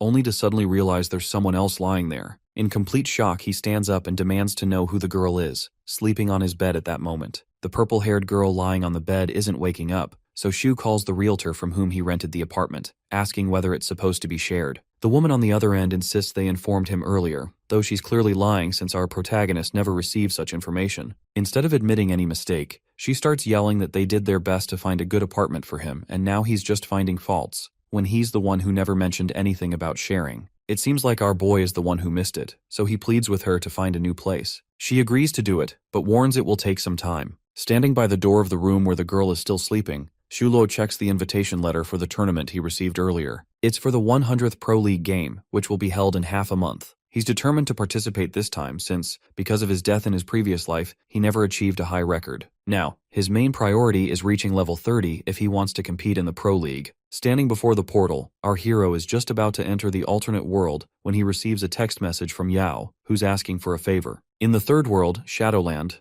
Brother Yao stands with 3 girls who question whether he can really do it, since he doesn't seem capable. Brother Yao confidently claims that even if he can't do it, his big brother Shu will definitely help. At that moment, our protagonist enters the alternate world. The girls look down on him because he's a beast tamer. Liu Yao begs our boy to join his team and help them, so Shu laughs it off, joking that it looks like Yao is doing all this just for the girls. Afterward, he explains the quest. They need to defeat the level 27 skeleton boss. Even though he's already sent in 10 men, all have been defeated miserably, so Shu Luo is their last hope. Entering the boss skeleton zone, our hero suggests that they wait for him there, but the girls keep underestimating him, believing he's merely boasting. Just 3 minutes later, our protagonist walks out from the exit, so one of the girls assumes he failed to kill the monster. Shu tells Yao that the monster's been taken care of and says he has other tasks to complete. Brother Yao hypes up our hero, while the girls frantically check their systems in disbelief, unable to accept that he finished the boss so quickly. After confirming the quest completion, 2 of them start talking to Yao, who reminds them about their bet. They promise to be his girlfriends for 7 days. However, the 3rd girl tries to run away, seemingly curious about Shu Luo. As Yao notices, she pleads with him to let her go. After some time, she appears behind our boy and addresses him as Asura, the name our hero used in his previous life. Shu, shocked, tries to deny it, saying Asura died 100 years ago, but the girl insists he didn't die, since he is actually Asura. Realizing she's the one who sent the letter, he grabs her by the neck and demands to know her identity and how she knows about him. The girl claims she'll only answer once he fulfills her conditions. These demands only make our protagonist angrier. She begs him, promising she won't reveal his identity to anyone. Even though he considers killing her, he holds back, wanting to know who's really behind all this. He asks about her condition, and the girl responds that she wants to be his teammate in the Pro League. She explains that all he has to do is help her pass the city prelims, after which she'll tell him everything. She wonders if her goal for entering the Pro League is just money. Although money is a factor, the main reason, she says, is to prove herself. While walking away, our boy suggests she reach level 30 so they can enter the league together. On hearing this, the girl promises to text him once she reaches level 30, but our protagonist isn't interested in keeping in touch. When she starts following him, Shu makes it clear that she should only find him when it's time to sign up.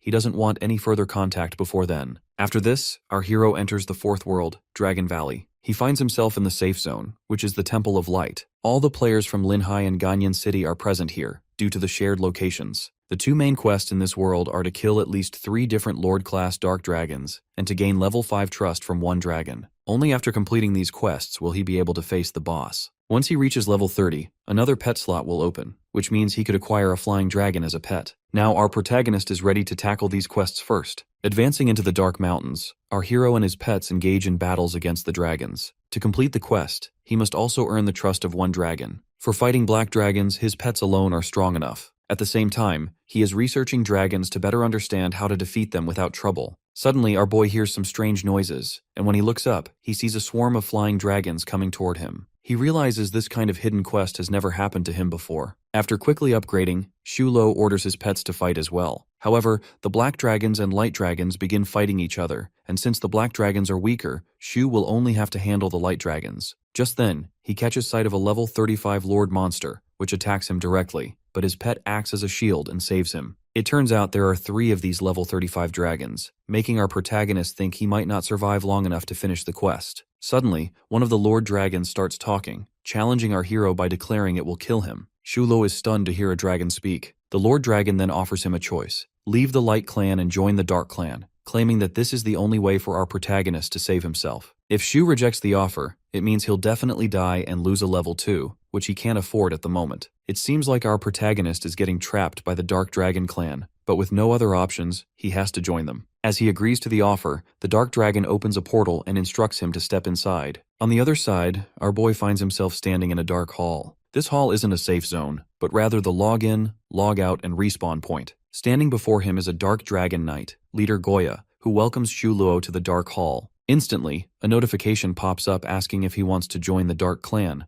Meanwhile, our hero has already lost a level because his time for the hidden quest expired. Leader Goya now commands him to go and kill light giant dragons in order to prove his loyalty. Since Shu has no other choice, he must go after the Light Clan. At this moment, he receives a text from the girl he met earlier, who is again asking for help. Our hero rejects her request, but she insists, claiming she'll reveal something about Asura if he helps her complete the quest. So our protagonist heads back to the 3rd world, where the girl is waiting alone in the City of Death. The girl explains that, right before the quest, her friends abandoned her, and, with only half a day left, she had no choice but to ask him for help. Xiulo, uninterested in her story, is focused only on completing the quest. At this moment, Jinyan appears, and on seeing our boy, she wonders why he's there. Then, she notices the girl he is speaking with. In complete panic, the girl quickly introduces herself as Shu's cousin, Ning Tiantian, since they have to keep everything secret from others. Seeing Shu's cousin, Su Jinyan becomes super excited and offers to join them on the quest. After some time, our protagonist and Jinyan are fighting zombies together, while Tian admires their skills and strength. She can't help but compare herself to Jinyan, who is clearly very strong, while she feels like a mere freeloader. As they're talking, Tian thinks she is going to report to Brother Dai that his girlfriend is cheating with someone else.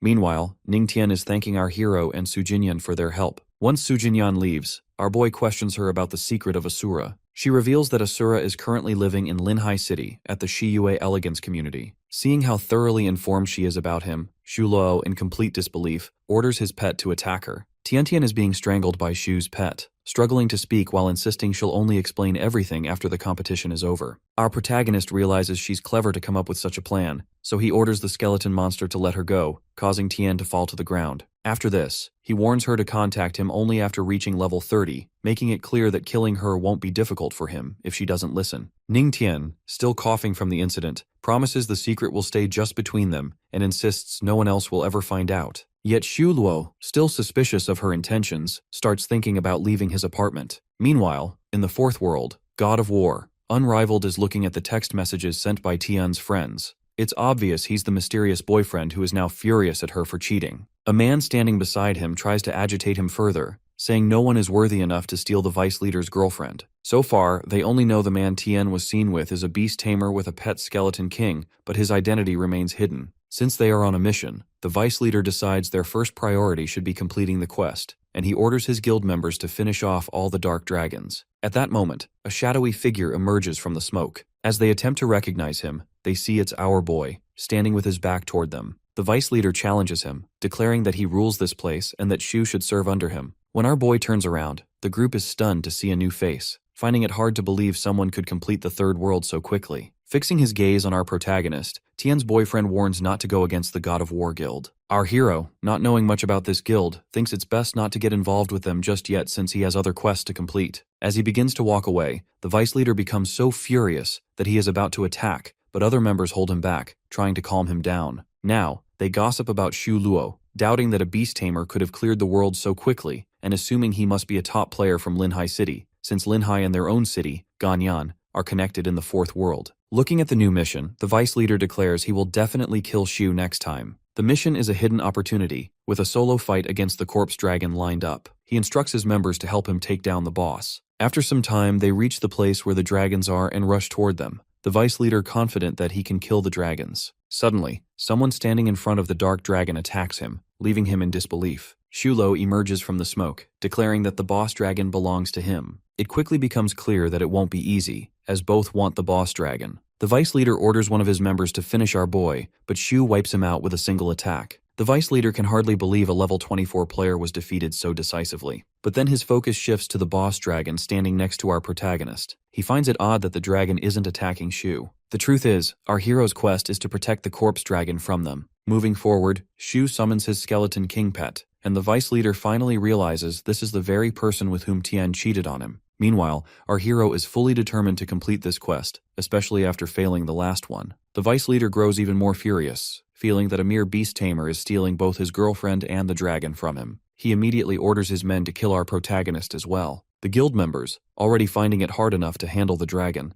now face the added challenge of fighting a mysterious player. Meanwhile, our boy methodically takes down the War Guild members one after another. Assessing the situation, the War Guild's vice leader tells his men to retreat for now and wait until their main forces arrive for a second attempt. Since the quest requires holding out for 24 hours, Shu is certain they'll return, so he decides to stay and prepare. Now he reflects on the vice leader's earlier accusation, confused about how he could be stealing his woman. Afterwards, our hero messages Brother Yao to gather information on the War Guild. It turns out they are the second-ranked guild in Zhejiang Ningbo province, so our boy tells him he just had a fight with them. After researching the guild, Shu decides he needs backup since the opposing guild is exceptionally strong. He instructs the dragon to remain on guard and leaves to get help. Back in the third world, Su Jinyan also learns that Xu Luo is fighting solo against the War Guild, which makes her worry. She urges her teammates to clear the third world quickly so they can enter the fourth world to support him. Now in the Dark Hall, our protagonist stands before leader Goya and requests help, which Goya grants without hesitation. Shu hadn't expected such support, especially since even the Light Clan never offers help in times of need. Explaining his quest to protect the corpse dragon, he shares his concern about a massive impending attack from the opposition. Goya reassures our boy by placing a hand on his shoulder and promises that they'll help him complete the quest. Suddenly, Shu receives an urgent message that the corpse dragon is under attack and that he must return immediately. He heads back first, while Goya states that darkness will always be there to support him. Back in the corpse dragon zone, the main forces have arrived and are attacking the dragon. As several players rush at it with swords, our protagonist appears and counterattacks. Seeing Shu Luo, the vice leader commands the armed forces to take him out. Summoning his pets, our hero warns them to retreat or face certain death. At this point, Tian Qian, a lightning mage and the guild leader, approaches, declaring he'll handle our boy while instructing others to focus on killing the dragon. Tian Qian's first attack is effortlessly blocked by Shu's pet.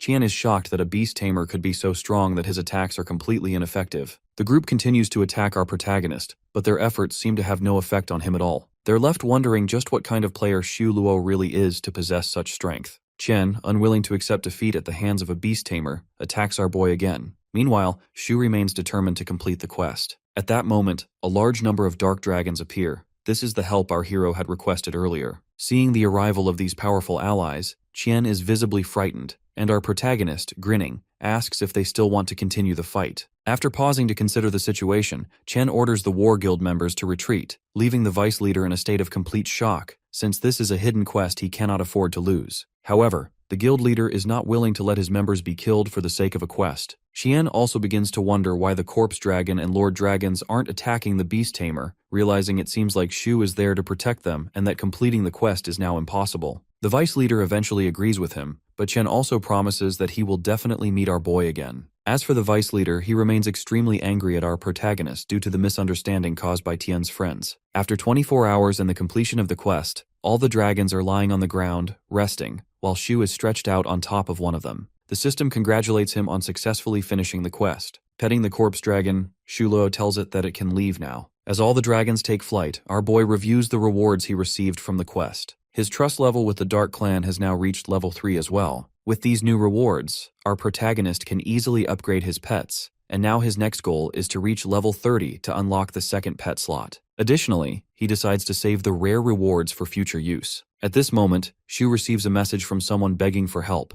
prompting him to think about checking it out. In the City of Destruction, it turns out the message was actually sent by Tian's boyfriend as a trap, though he doubts our boy will respond. In the middle of their conversation, our boy suddenly appears, leaving them completely shocked. The vice leader immediately calls for the main forces while advancing toward our protagonist, declaring that they'll definitely kill him today. However, Shu doesn't seem interested in any of their drama and instead asks why the vice leader keeps talking about stealing his woman, since he knows nothing about such a thing. Hearing this, the vice leader becomes even more furious, and at that moment, Tian Qian appears as well. Qian advises the vice leader to back off, explaining that he will handle our hero himself. Qian then offers our protagonist a place in his guild, which offends Tian's boyfriend. As Tian Qian extends his hand to seal the deal, Shu claims that they're underestimating him. In visible shock, Chen questions whether our hero is really challenging them as enemies. Suddenly, someone yells from behind, warning them not to mess with Shu Luo. As they look around, Liu Yao and the Supreme Guild members approach from one side, while Su Jinyan and her guild members come from the other. Both groups are there to take on anyone who dares mess with Shu Luo.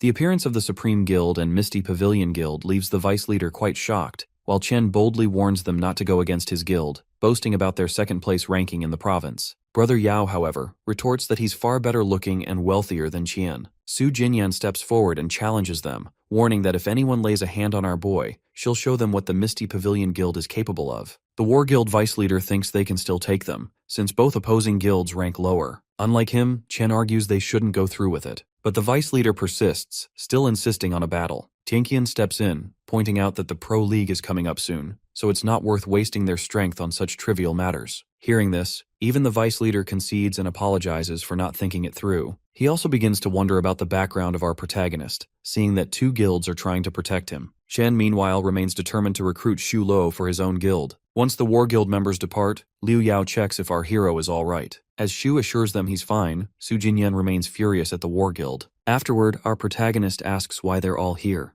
In response, both Su Jinyan and Yao simultaneously invite him to join their guild. Realizing they both said the same thing, Su Jinyan and Yao stare at each other, quickly breaking into an argument over which guild Shu should join. Each tries to make a better offer. Su Jinyan says he can name any salary, while Yao promises he'll introduce him to different girls every day. Hearing this, Jinyan yells at Yao for being so shameless, but he insists it's just male desire and claims that joining the Misty Pavilion Guild would never fulfill it. In her frustration, Su Jinyan yells that she can fulfill all his desires, but the moment she realizes what she just said, she quickly tries to explain herself, leaving Shu and Yao appearing to judge her. Ultimately, Shu Luo rejects both guilds, explaining that his primary focus is on leveling up. With that, our protagonist walks away, leaving the two guild leaders behind. Watching him go, both wonder if he's really heading to join their quest, since the Hall of Light is in the opposite direction. They don't realize he's actually joined the Dark Dragons. Meanwhile, in the real world, Ning Tiantian's boyfriend is researching the Dark Clan. Upon realizing Shu has joined it, he notes that there's a hidden quest associated with the Dark Clan, one considered so difficult that no one ever attempted it, always believing it to be fake. Now, he sees it as the only way to defeat Shu Luo. Back in the Fourth World, Su Jinyan, Yao, and several other players are trying to subdue the Divine Dragon, which is agitated because someone has stolen its egg. As they look behind, they see our hero also standing there, indicating he's present for the quest as well. They offer to form a team to take on the Dark Dragons together, but Shu explains that his mission involves fighting the Light Dragons instead, leaving them puzzled. At that moment, they spot a level 35 Light Dragon in the sky, visibly angry about something, likely the stolen eggs. Since Su Jinyan and Yao aren't involved, they don't worry. But then the Light Dragon begins attacking our protagonist, indicating he's the one who took the eggs. Unaware, Su Jinyan and Yao try to reason with the Divine Dragon, not realizing the full story. Even though Shu is using a shield, he still takes damage from the Divine Dragon and loses 2,720 HP. With the dragon's continuous attacks, his shield eventually shatters, forcing our hero to leap away from the immediate danger. Everyone watching tries to figure out why the dragon is targeting our protagonist, but since these dragons can smell their eggs, it becomes clear he's the one suspected of stealing them. Liu Yao gets extremely hyped when he realizes this connection. Shu Luo argues he isn't the one who stole the eggs, making it seem even more suspicious that the dragon is attacking him. Perhaps it has sensed that our boy is actually part of the Dark Clan. Without hesitation, Shu summons his pets to shield him, but the relentless attacks keep chipping away at their HP, making it evident that if the fight drags on, our protagonist could die today. It turns out this whole scenario was a trap orchestrated by the vice president of the War Guild. Su Jinyan and Yao both order their guild members to assist our boy, convinced that Shu would never do such a thing. Su Jinyan also tries to reason with the Light Dragon, but the dragon demands proof of Shu's innocence. Without proof, it threatens to kill everyone present. At that critical moment, Tian arrives, claiming she can prove our protagonist's innocence. Seeing her defend Shu, her boyfriend becomes extremely angry. Tian then presents an image crystal, revealing footage of the true thief behind the egg theft. The footage exposes the vice president, Wu of the War Guild, as the real culprit. After showing this, she points him out, standing on a cliff with other guild members. Realizing he's been exposed, Wu starts yelling at her. The Light Dragon then approaches Wu and his group, demanding to know the whereabouts of the eggs. All of them are visibly terrified, knowing they have already sold the eggs. The dragon, furious, kills them and then flies away. Su Jinyan expresses her gratitude to Tian for helping them, saying they would have been doomed without her intervention. Tian is delighted to finally be useful. Now, our hero is determined to hunt down every War Guild member responsible for starting all of this. Meanwhile, in the God of War Guild quarters in Ganyang City, some members report that Vice President Wu Di and his group are being chased by the Divine Dragon, while Shu is killing War Guild members one by one. They relay this information to their leader, Tian Qian. In response, he orders his men not to let anyone enter the Fourth World and to expel everyone involved in the egg theft. However, a man standing nearby suggests he reconsider, since the Pro League is about to begin. Tian Qian, unfazed, further orders the recruitment of new guild members, announcing that he will take care of that beast tamer himself. In the real world, the realtor calls our hero to ask if he wants to check out a new apartment near Shiyue Yachting, so Shu agrees to view it later today. Meanwhile, a delivery man stands in front of an apartment door. When he knocks, Ning Tian opens it and, seeing who it is, immediately realizes the delivery man is none other than Wu Di. As she tries to close the door, Wu holds it open with one hand and enters her apartment, claiming that nothing can stop him from finding her. Moving backward in complete fear, she wonders what he wants from her. Wu states that she got him kicked out of the guild and, after ruining his entire career, she is now joining the league with that beast tamer. Ning Tian tries to clarify that she isn't involved with him and was just trying to save an innocent person, but Wu clearly isn't buying her explanation. Without listening to anything she says, Wu Di leaps at her, knocking her onto the bed and pinning her down. With tears in her eyes, Ningtian yells for help again and again. At that critical moment, a hand grabs Wu Di by the collar and throws him onto the ground. The person is none other than Xu Luo. Seeing our protagonist, Tian runs to him and hugs him tightly. Witnessing this, Wu Di becomes even more furious, but Tian, still crying, insists she has nothing to do with him. Ignoring her, Wu lunges at her, threatening to kill her, but Xu first strikes him in the back and then lands a punch right on his face. Stunned by the sudden attack, Wu Di crashes to the floor, blood streaming from his nose and mouth. As she tries again to explain her relationship with Xu, our boy interrupts, uninterested in such talk, and asks if she is the one living next door to him. She explains that she only saw him there once and then met him in the alternate world. Hearing this, Xu wonders why she keeps calling him Asura. Tian answers that she once saw the name on a letter delivered to him. She then shows him that letter, which is about the Pro League. It seems like our protagonist is beginning to trust her, but he's determined to find out who sent that letter. After walking out of her apartment, he hands the letter back to her, saying she should keep it for herself. Ningtian begs him to let her stay with him since Wu Di now knows her address. Even though our hero initially tries to refuse, Tian pleads, explaining she has nowhere else to go and her financial situation is dire. Remembering her help, Xu transfers her 100,000 yuan, a bonus from the city tournament, clarifying that she doesn't need to pay it back. As he walks down the stairs, Tian talks to herself, lamenting that no one likes a freeloader and a loser like her. Meanwhile, our boy stands before leader Goya, and it's clear he has now earned complete trust from the Dark Clan.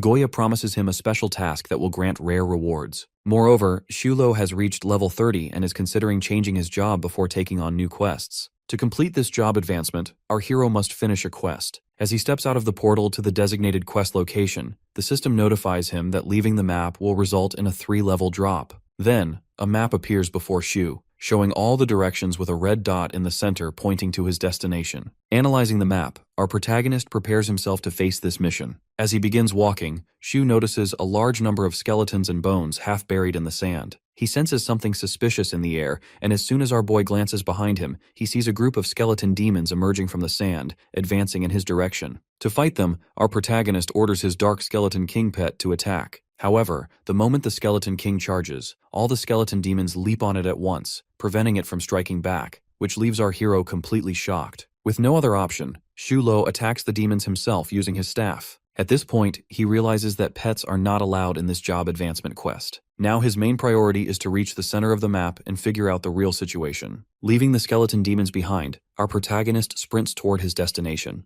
As he nears the center, our boy senses an unusual peace and calmness in the air, though he can't pinpoint the reason. After running for some time, Shu finally arrives at the target location and sees a gigantic crystal floating in the air. This is the shackles of the mirror image, the focus of his quest. While keeping an eye on his surroundings in case anything appears, our boy touches the crystal with his staff, activating it and instantly being pulled inside. Shu finds himself lying on the floor, and as he stands up, he realizes he's now in a new place. Soon, a mysterious phenomenon unfolds before our hero, and a doppelganger of Shu appears in the scene. Upon seeing his double, our hero immediately charges at him, but the doppelganger dodges using a staff identical to our boy's own. Now both are locked in combat, but nothing seems to be effective, as they match each other not only in appearance, but also in strength. Suddenly, a realization strikes our protagonist. His doppelganger is merely copying his moves and lacks true human instincts. Everything becomes much more intriguing to Shu, because now that he's found his enemy's weakness, he's more than ready to fight back. Continuing the fight, both opponents relentlessly attack each other, but this time, Shu increases his speed, launching rapid strikes so swiftly that his doppelganger has no time to copy them. After a fierce struggle, our hero finally manages to overpower his doppelganger. As he delivers the finishing blow, our protagonist declares that a fate can never truly replicate the real one. Instantly, his enemy vanishes, and as Shu begins to walk away, a yellow light bursts from his chest, signifying that the quest has been completed. This means his job skill level has reached S rank. Now, as Shu emerges from the quest arena, he's already thinking about finding a new, stronger pet since his second pet slot is now open. Alongside this, our boy continues leveling up his skills, preparing for the next challenge. Next, he must fight the light dragons to earn enough trust from Goya and qualify for the special mission. Meanwhile, in the woods, Wu Di has managed to track down Tian once again and is now hurling curses at her. In his quest for revenge, Dai either kills or scares away any player who tries to team up with her. He even kicks her, knocking her to the ground, all the while ranting about her relationship with our protagonist. When he starts speaking harshly about our boy, she attempts to defend him, prompting Wu Di to challenge her to call Shu over. In the midst of this confrontation, one of Dai's men nervously points out something in the distance. Shu Luo is approaching. Wu Di remains confident that he will finally reclaim his pride, while Tianqian is simply happy to see our hero arrive. Wu Di orders all his men to attack together, hoping to give Shu no chance to counterattack. A grin spreads across our boy's face, eager to test his newly acquired skills. Before the fight can begin, however, Tianqian and several other members appear, halting the attack against the beast tamer. Wu Di is visibly annoyed, insisting Tianqian should focus on his own guild members instead of Shu Luo. Without even glancing at him, Tianqian calmly responds that he makes his own choices. He then approaches our boy, apologizes on Wu Di's behalf, and even offers our boy a position as vice leader in the war guild. Our protagonist declines, stating that he wants to avoid any drama. Turning toward Ning Tiantian, our hero hands her a liquid potion. At that very moment, Shu receives a text message from Liu Yao, who claims that he and Su Jinyan are in extreme danger. The scene shifts to Su Jinyan, Liu Yao, and their guild members, who are battling two giant mutated dragons. They follow a carefully crafted plan, attacking the dragons according to their strategy, but it quickly becomes clear that their attacks aren't having any effect. At this crucial moment, Shu appears in the scene. Seeing him, everyone's spirits are lifted, and Su Jinyan quickly warns our boy about the dragon's resistance to magic. Since these mutated dragons are part of the Light Clan, defeating them is actually beneficial for our protagonist, offering both a chance to contribute and an opportunity to test his new skills. Shu's first move is Frozen Wasteland, and the sheer damage convinces Jinyan and Yao that he has successfully passed the second job advancement and reached S rank. Our hero continues his relentless assault, steadily weakening the dragons. Seeing their chance, Yao orders the guild members to add their attacks. With everyone working together, they finally manage to bring the dragons down. Despite the impressive damage Shu delivers, he still isn't satisfied, determined to secure an even stronger pet soon. In his excitement, Yao again invites our boy to join his guild so he can participate in the Pro League. However, Su Jinyan stands silently nearby, which strikes brother Yao as odd since the two usually argue over this topic. It seems Jinyan feels her guild isn't worthy enough for such a high-level member. Just then, a Supreme Guild member rushes over with urgent news. The God of War Guild is currently fighting against some powerful, mysterious professionals, so strong that they have even killed the guild leader. This raises suspicions toward our protagonist, but Shu quickly denies any involvement. Both Jinyan and Yao breathe a sigh of relief, but our hero is left wondering which group could possibly be strong enough to take down such a formidable guild so quickly. Another notification appears, congratulating Shu on reaching level 5 trust with Goya, the maximum possible. Delighted, our hero returns to the Dark Hall, where Goya welcomes him, declaring Shu is the first player in thousands of years to meet all their requirements. Now the Dark Clan needs his help with a special mission. Goya explains that the Dark Clan has long sought to take over Dragon Valley and wipe out the Light Clan, but has been thwarted by the Divine Dragons and the Royal Guard. Shu's mission is to eliminate the entire Royal Guard. Because they reside in a forbidden place that the Dark Dragons cannot enter, only a human like our boy can reach them, making him their last hope. The mission notification appears before our protagonist, Glory of the Dark Clan. If Shu fails to complete the mission, it will disappear forever, and his trust level with Goya will drop to 0. Accepting the risk, our boy takes on the mission.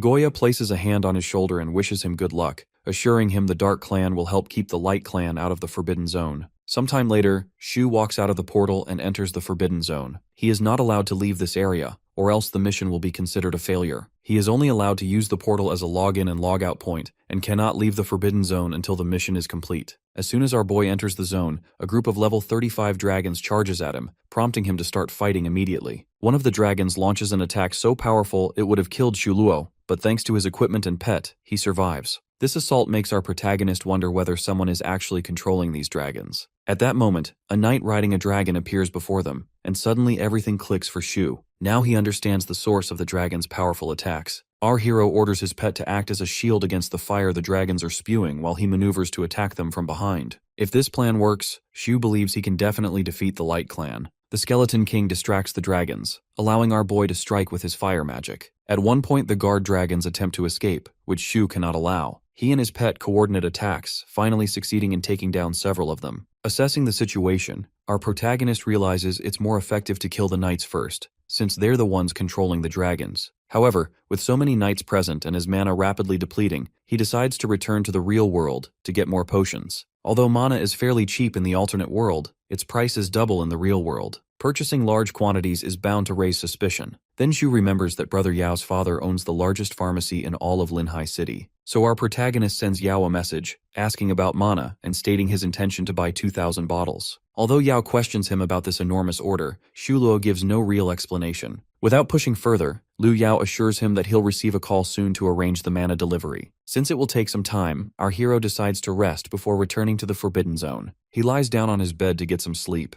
Meanwhile, in the Supreme Guild building, Brother Yao is discussing with his assistant why he can't just give free mana to Shu Luo. The assistant claims they should put some pressure on him to make him join their guild. Yao suggests they could even reduce his salary so he truly understands the value of being in the guild. Just then, someone bursts into the room, announcing that their guild members and those of the Misty Pavilion Guild were attacked by anonymous professionals in the Fourth World, resulting in many deaths. Hearing this news, Liu Yao becomes extremely furious and immediately calls for an online meeting. After some time, Brother Yao also arrives at the location where the other members are fighting against the professionals. Meanwhile, Su Jinyan urges everyone to retreat as much as possible, pointing out that once they reach the safe zone, nobody will dare to attack them there. At this moment, Yao steps onto the scene, declaring his support for Su Jinyan and her guild members. Just then, the enemy leader orders his group to stop fighting, claiming that both guilds are too weak to pose any real threat. This enemy group turns out to be the Wuji Guild, which is ranked #1 in the entire province. However, the Wuji Guild is based in Tianling City, while the Fourth World is connected to Linhai and Ganyang City, so everyone wonders how Wuji managed to arrive here. It appears this was part of their plan to eliminate members of other guilds before the upcoming tournament. Looking at Jinyan, Wu Haoding, the vice leader of Wuji,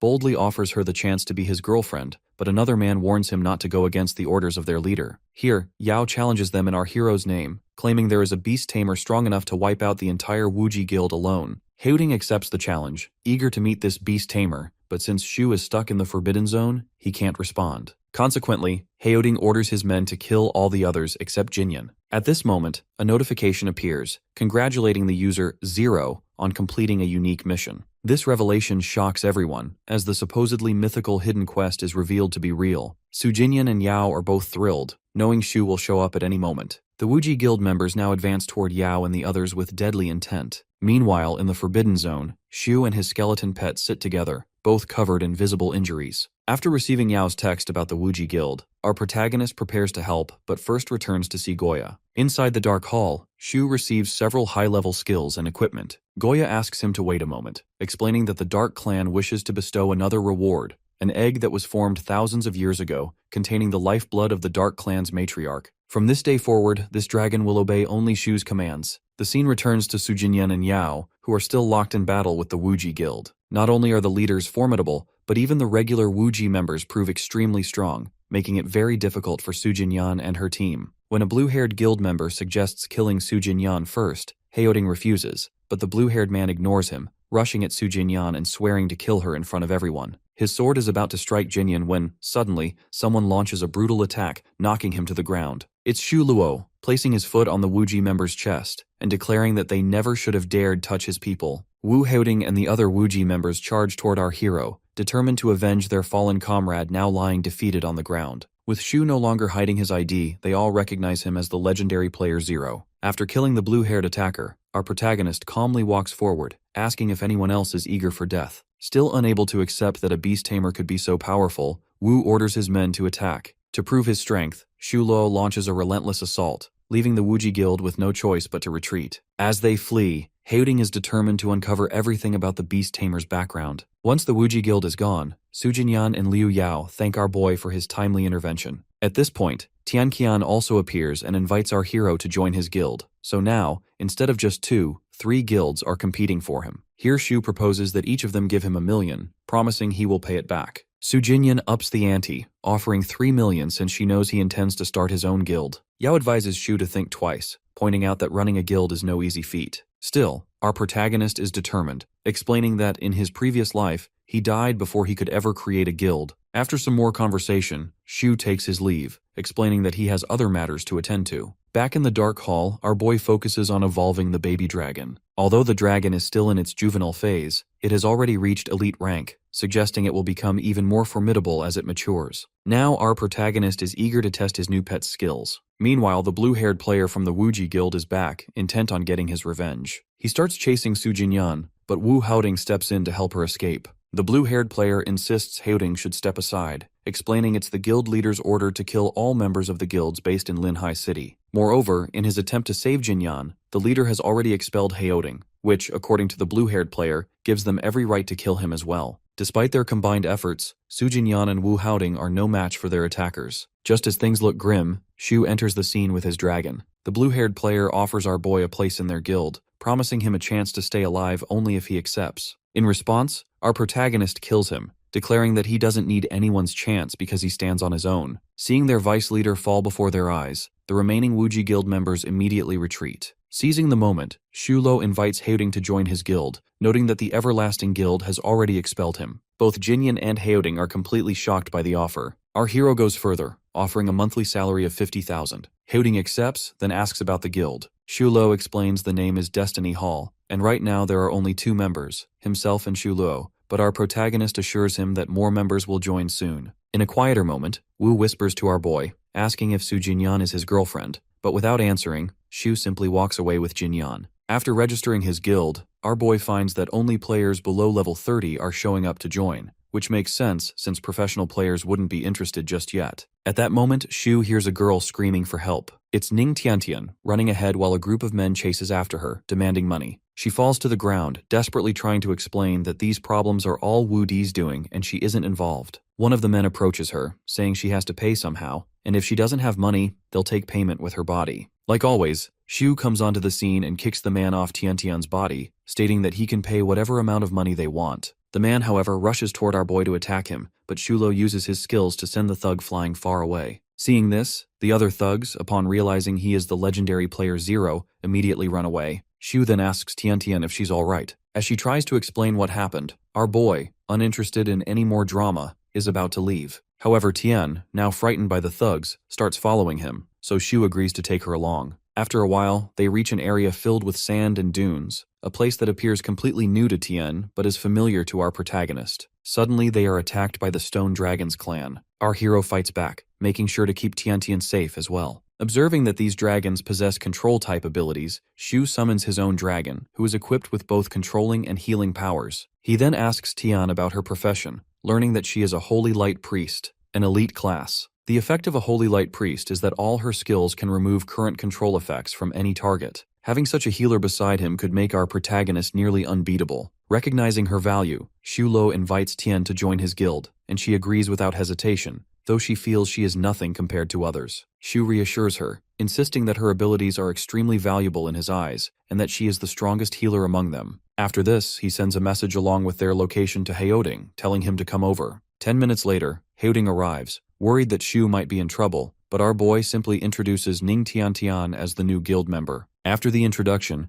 Heoding immediately asks about her profession, and upon hearing it, becomes very excited. He whispers to our protagonist that other guilds offer 3 million a year for such elite professionals, meaning they are very fortunate to have found her. Shu suggests they save that discussion for later, and concentrate on their current objective. Their main priority is to clear the 4th world before the global tournament, which is set to begin in just 3 days. Hearing this, both Heoding and Tian are left completely shocked. Hearing this, Heoding becomes visibly anxious, realizing that there are only 3 of them and, even worse, one of them hasn't even reached level 30 yet. Shu suggests that both of them complete their second job advancement before the tournament begins, but first, they need to increase their levels. To help with this, he takes both of them to complete various quests, using the support of his pets, while our boy mostly sits back and lets them gain experience. Seeing how powerful our protagonist is and that he has a dragon pet, everyone watching can't help but feel envious. After analyzing the situation, Shu is confident they're ready to attempt the second job advancement. 2 days pass, leaving them with just 1 day left to clear the 4th world if they want to participate in the tournament. Since they've completed all the necessary quests, they're now eligible to challenge the job advancement. The next day, they arrive at the palace where the boss, a dark divine dragon, awaits. Because this dragon is from the Dark Clan, Shu Luo must now face his own allies to clear the alternate world. Wu Haoding steps forward, insisting that the others stay back while he takes on the dragon alone, but he can't even withstand a single attack. Shu sends his Skeleton King to protect Haoding and then suggests both Haoding and Tiantian stay behind while he handles the dragon with his pets. Being a level 35 divine dragon, its resistance is extremely high. Thinking on his feet, our protagonist orders the Skeleton King to control the dragon while he launches various attacks against it. At the same time, he instructs Tiantian to keep healing his skeleton pet, After a tough battle, Shu and his team finally managed to defeat the dragon with everyone's help. Haoding is in disbelief at how Shu was able to kill a level 35 dragon. Having cleared the fourth world, our hero asks them to meet up in the real world to prepare for the tournament. All of them seem incredibly excited to gather as members of their Destiny Hall guild.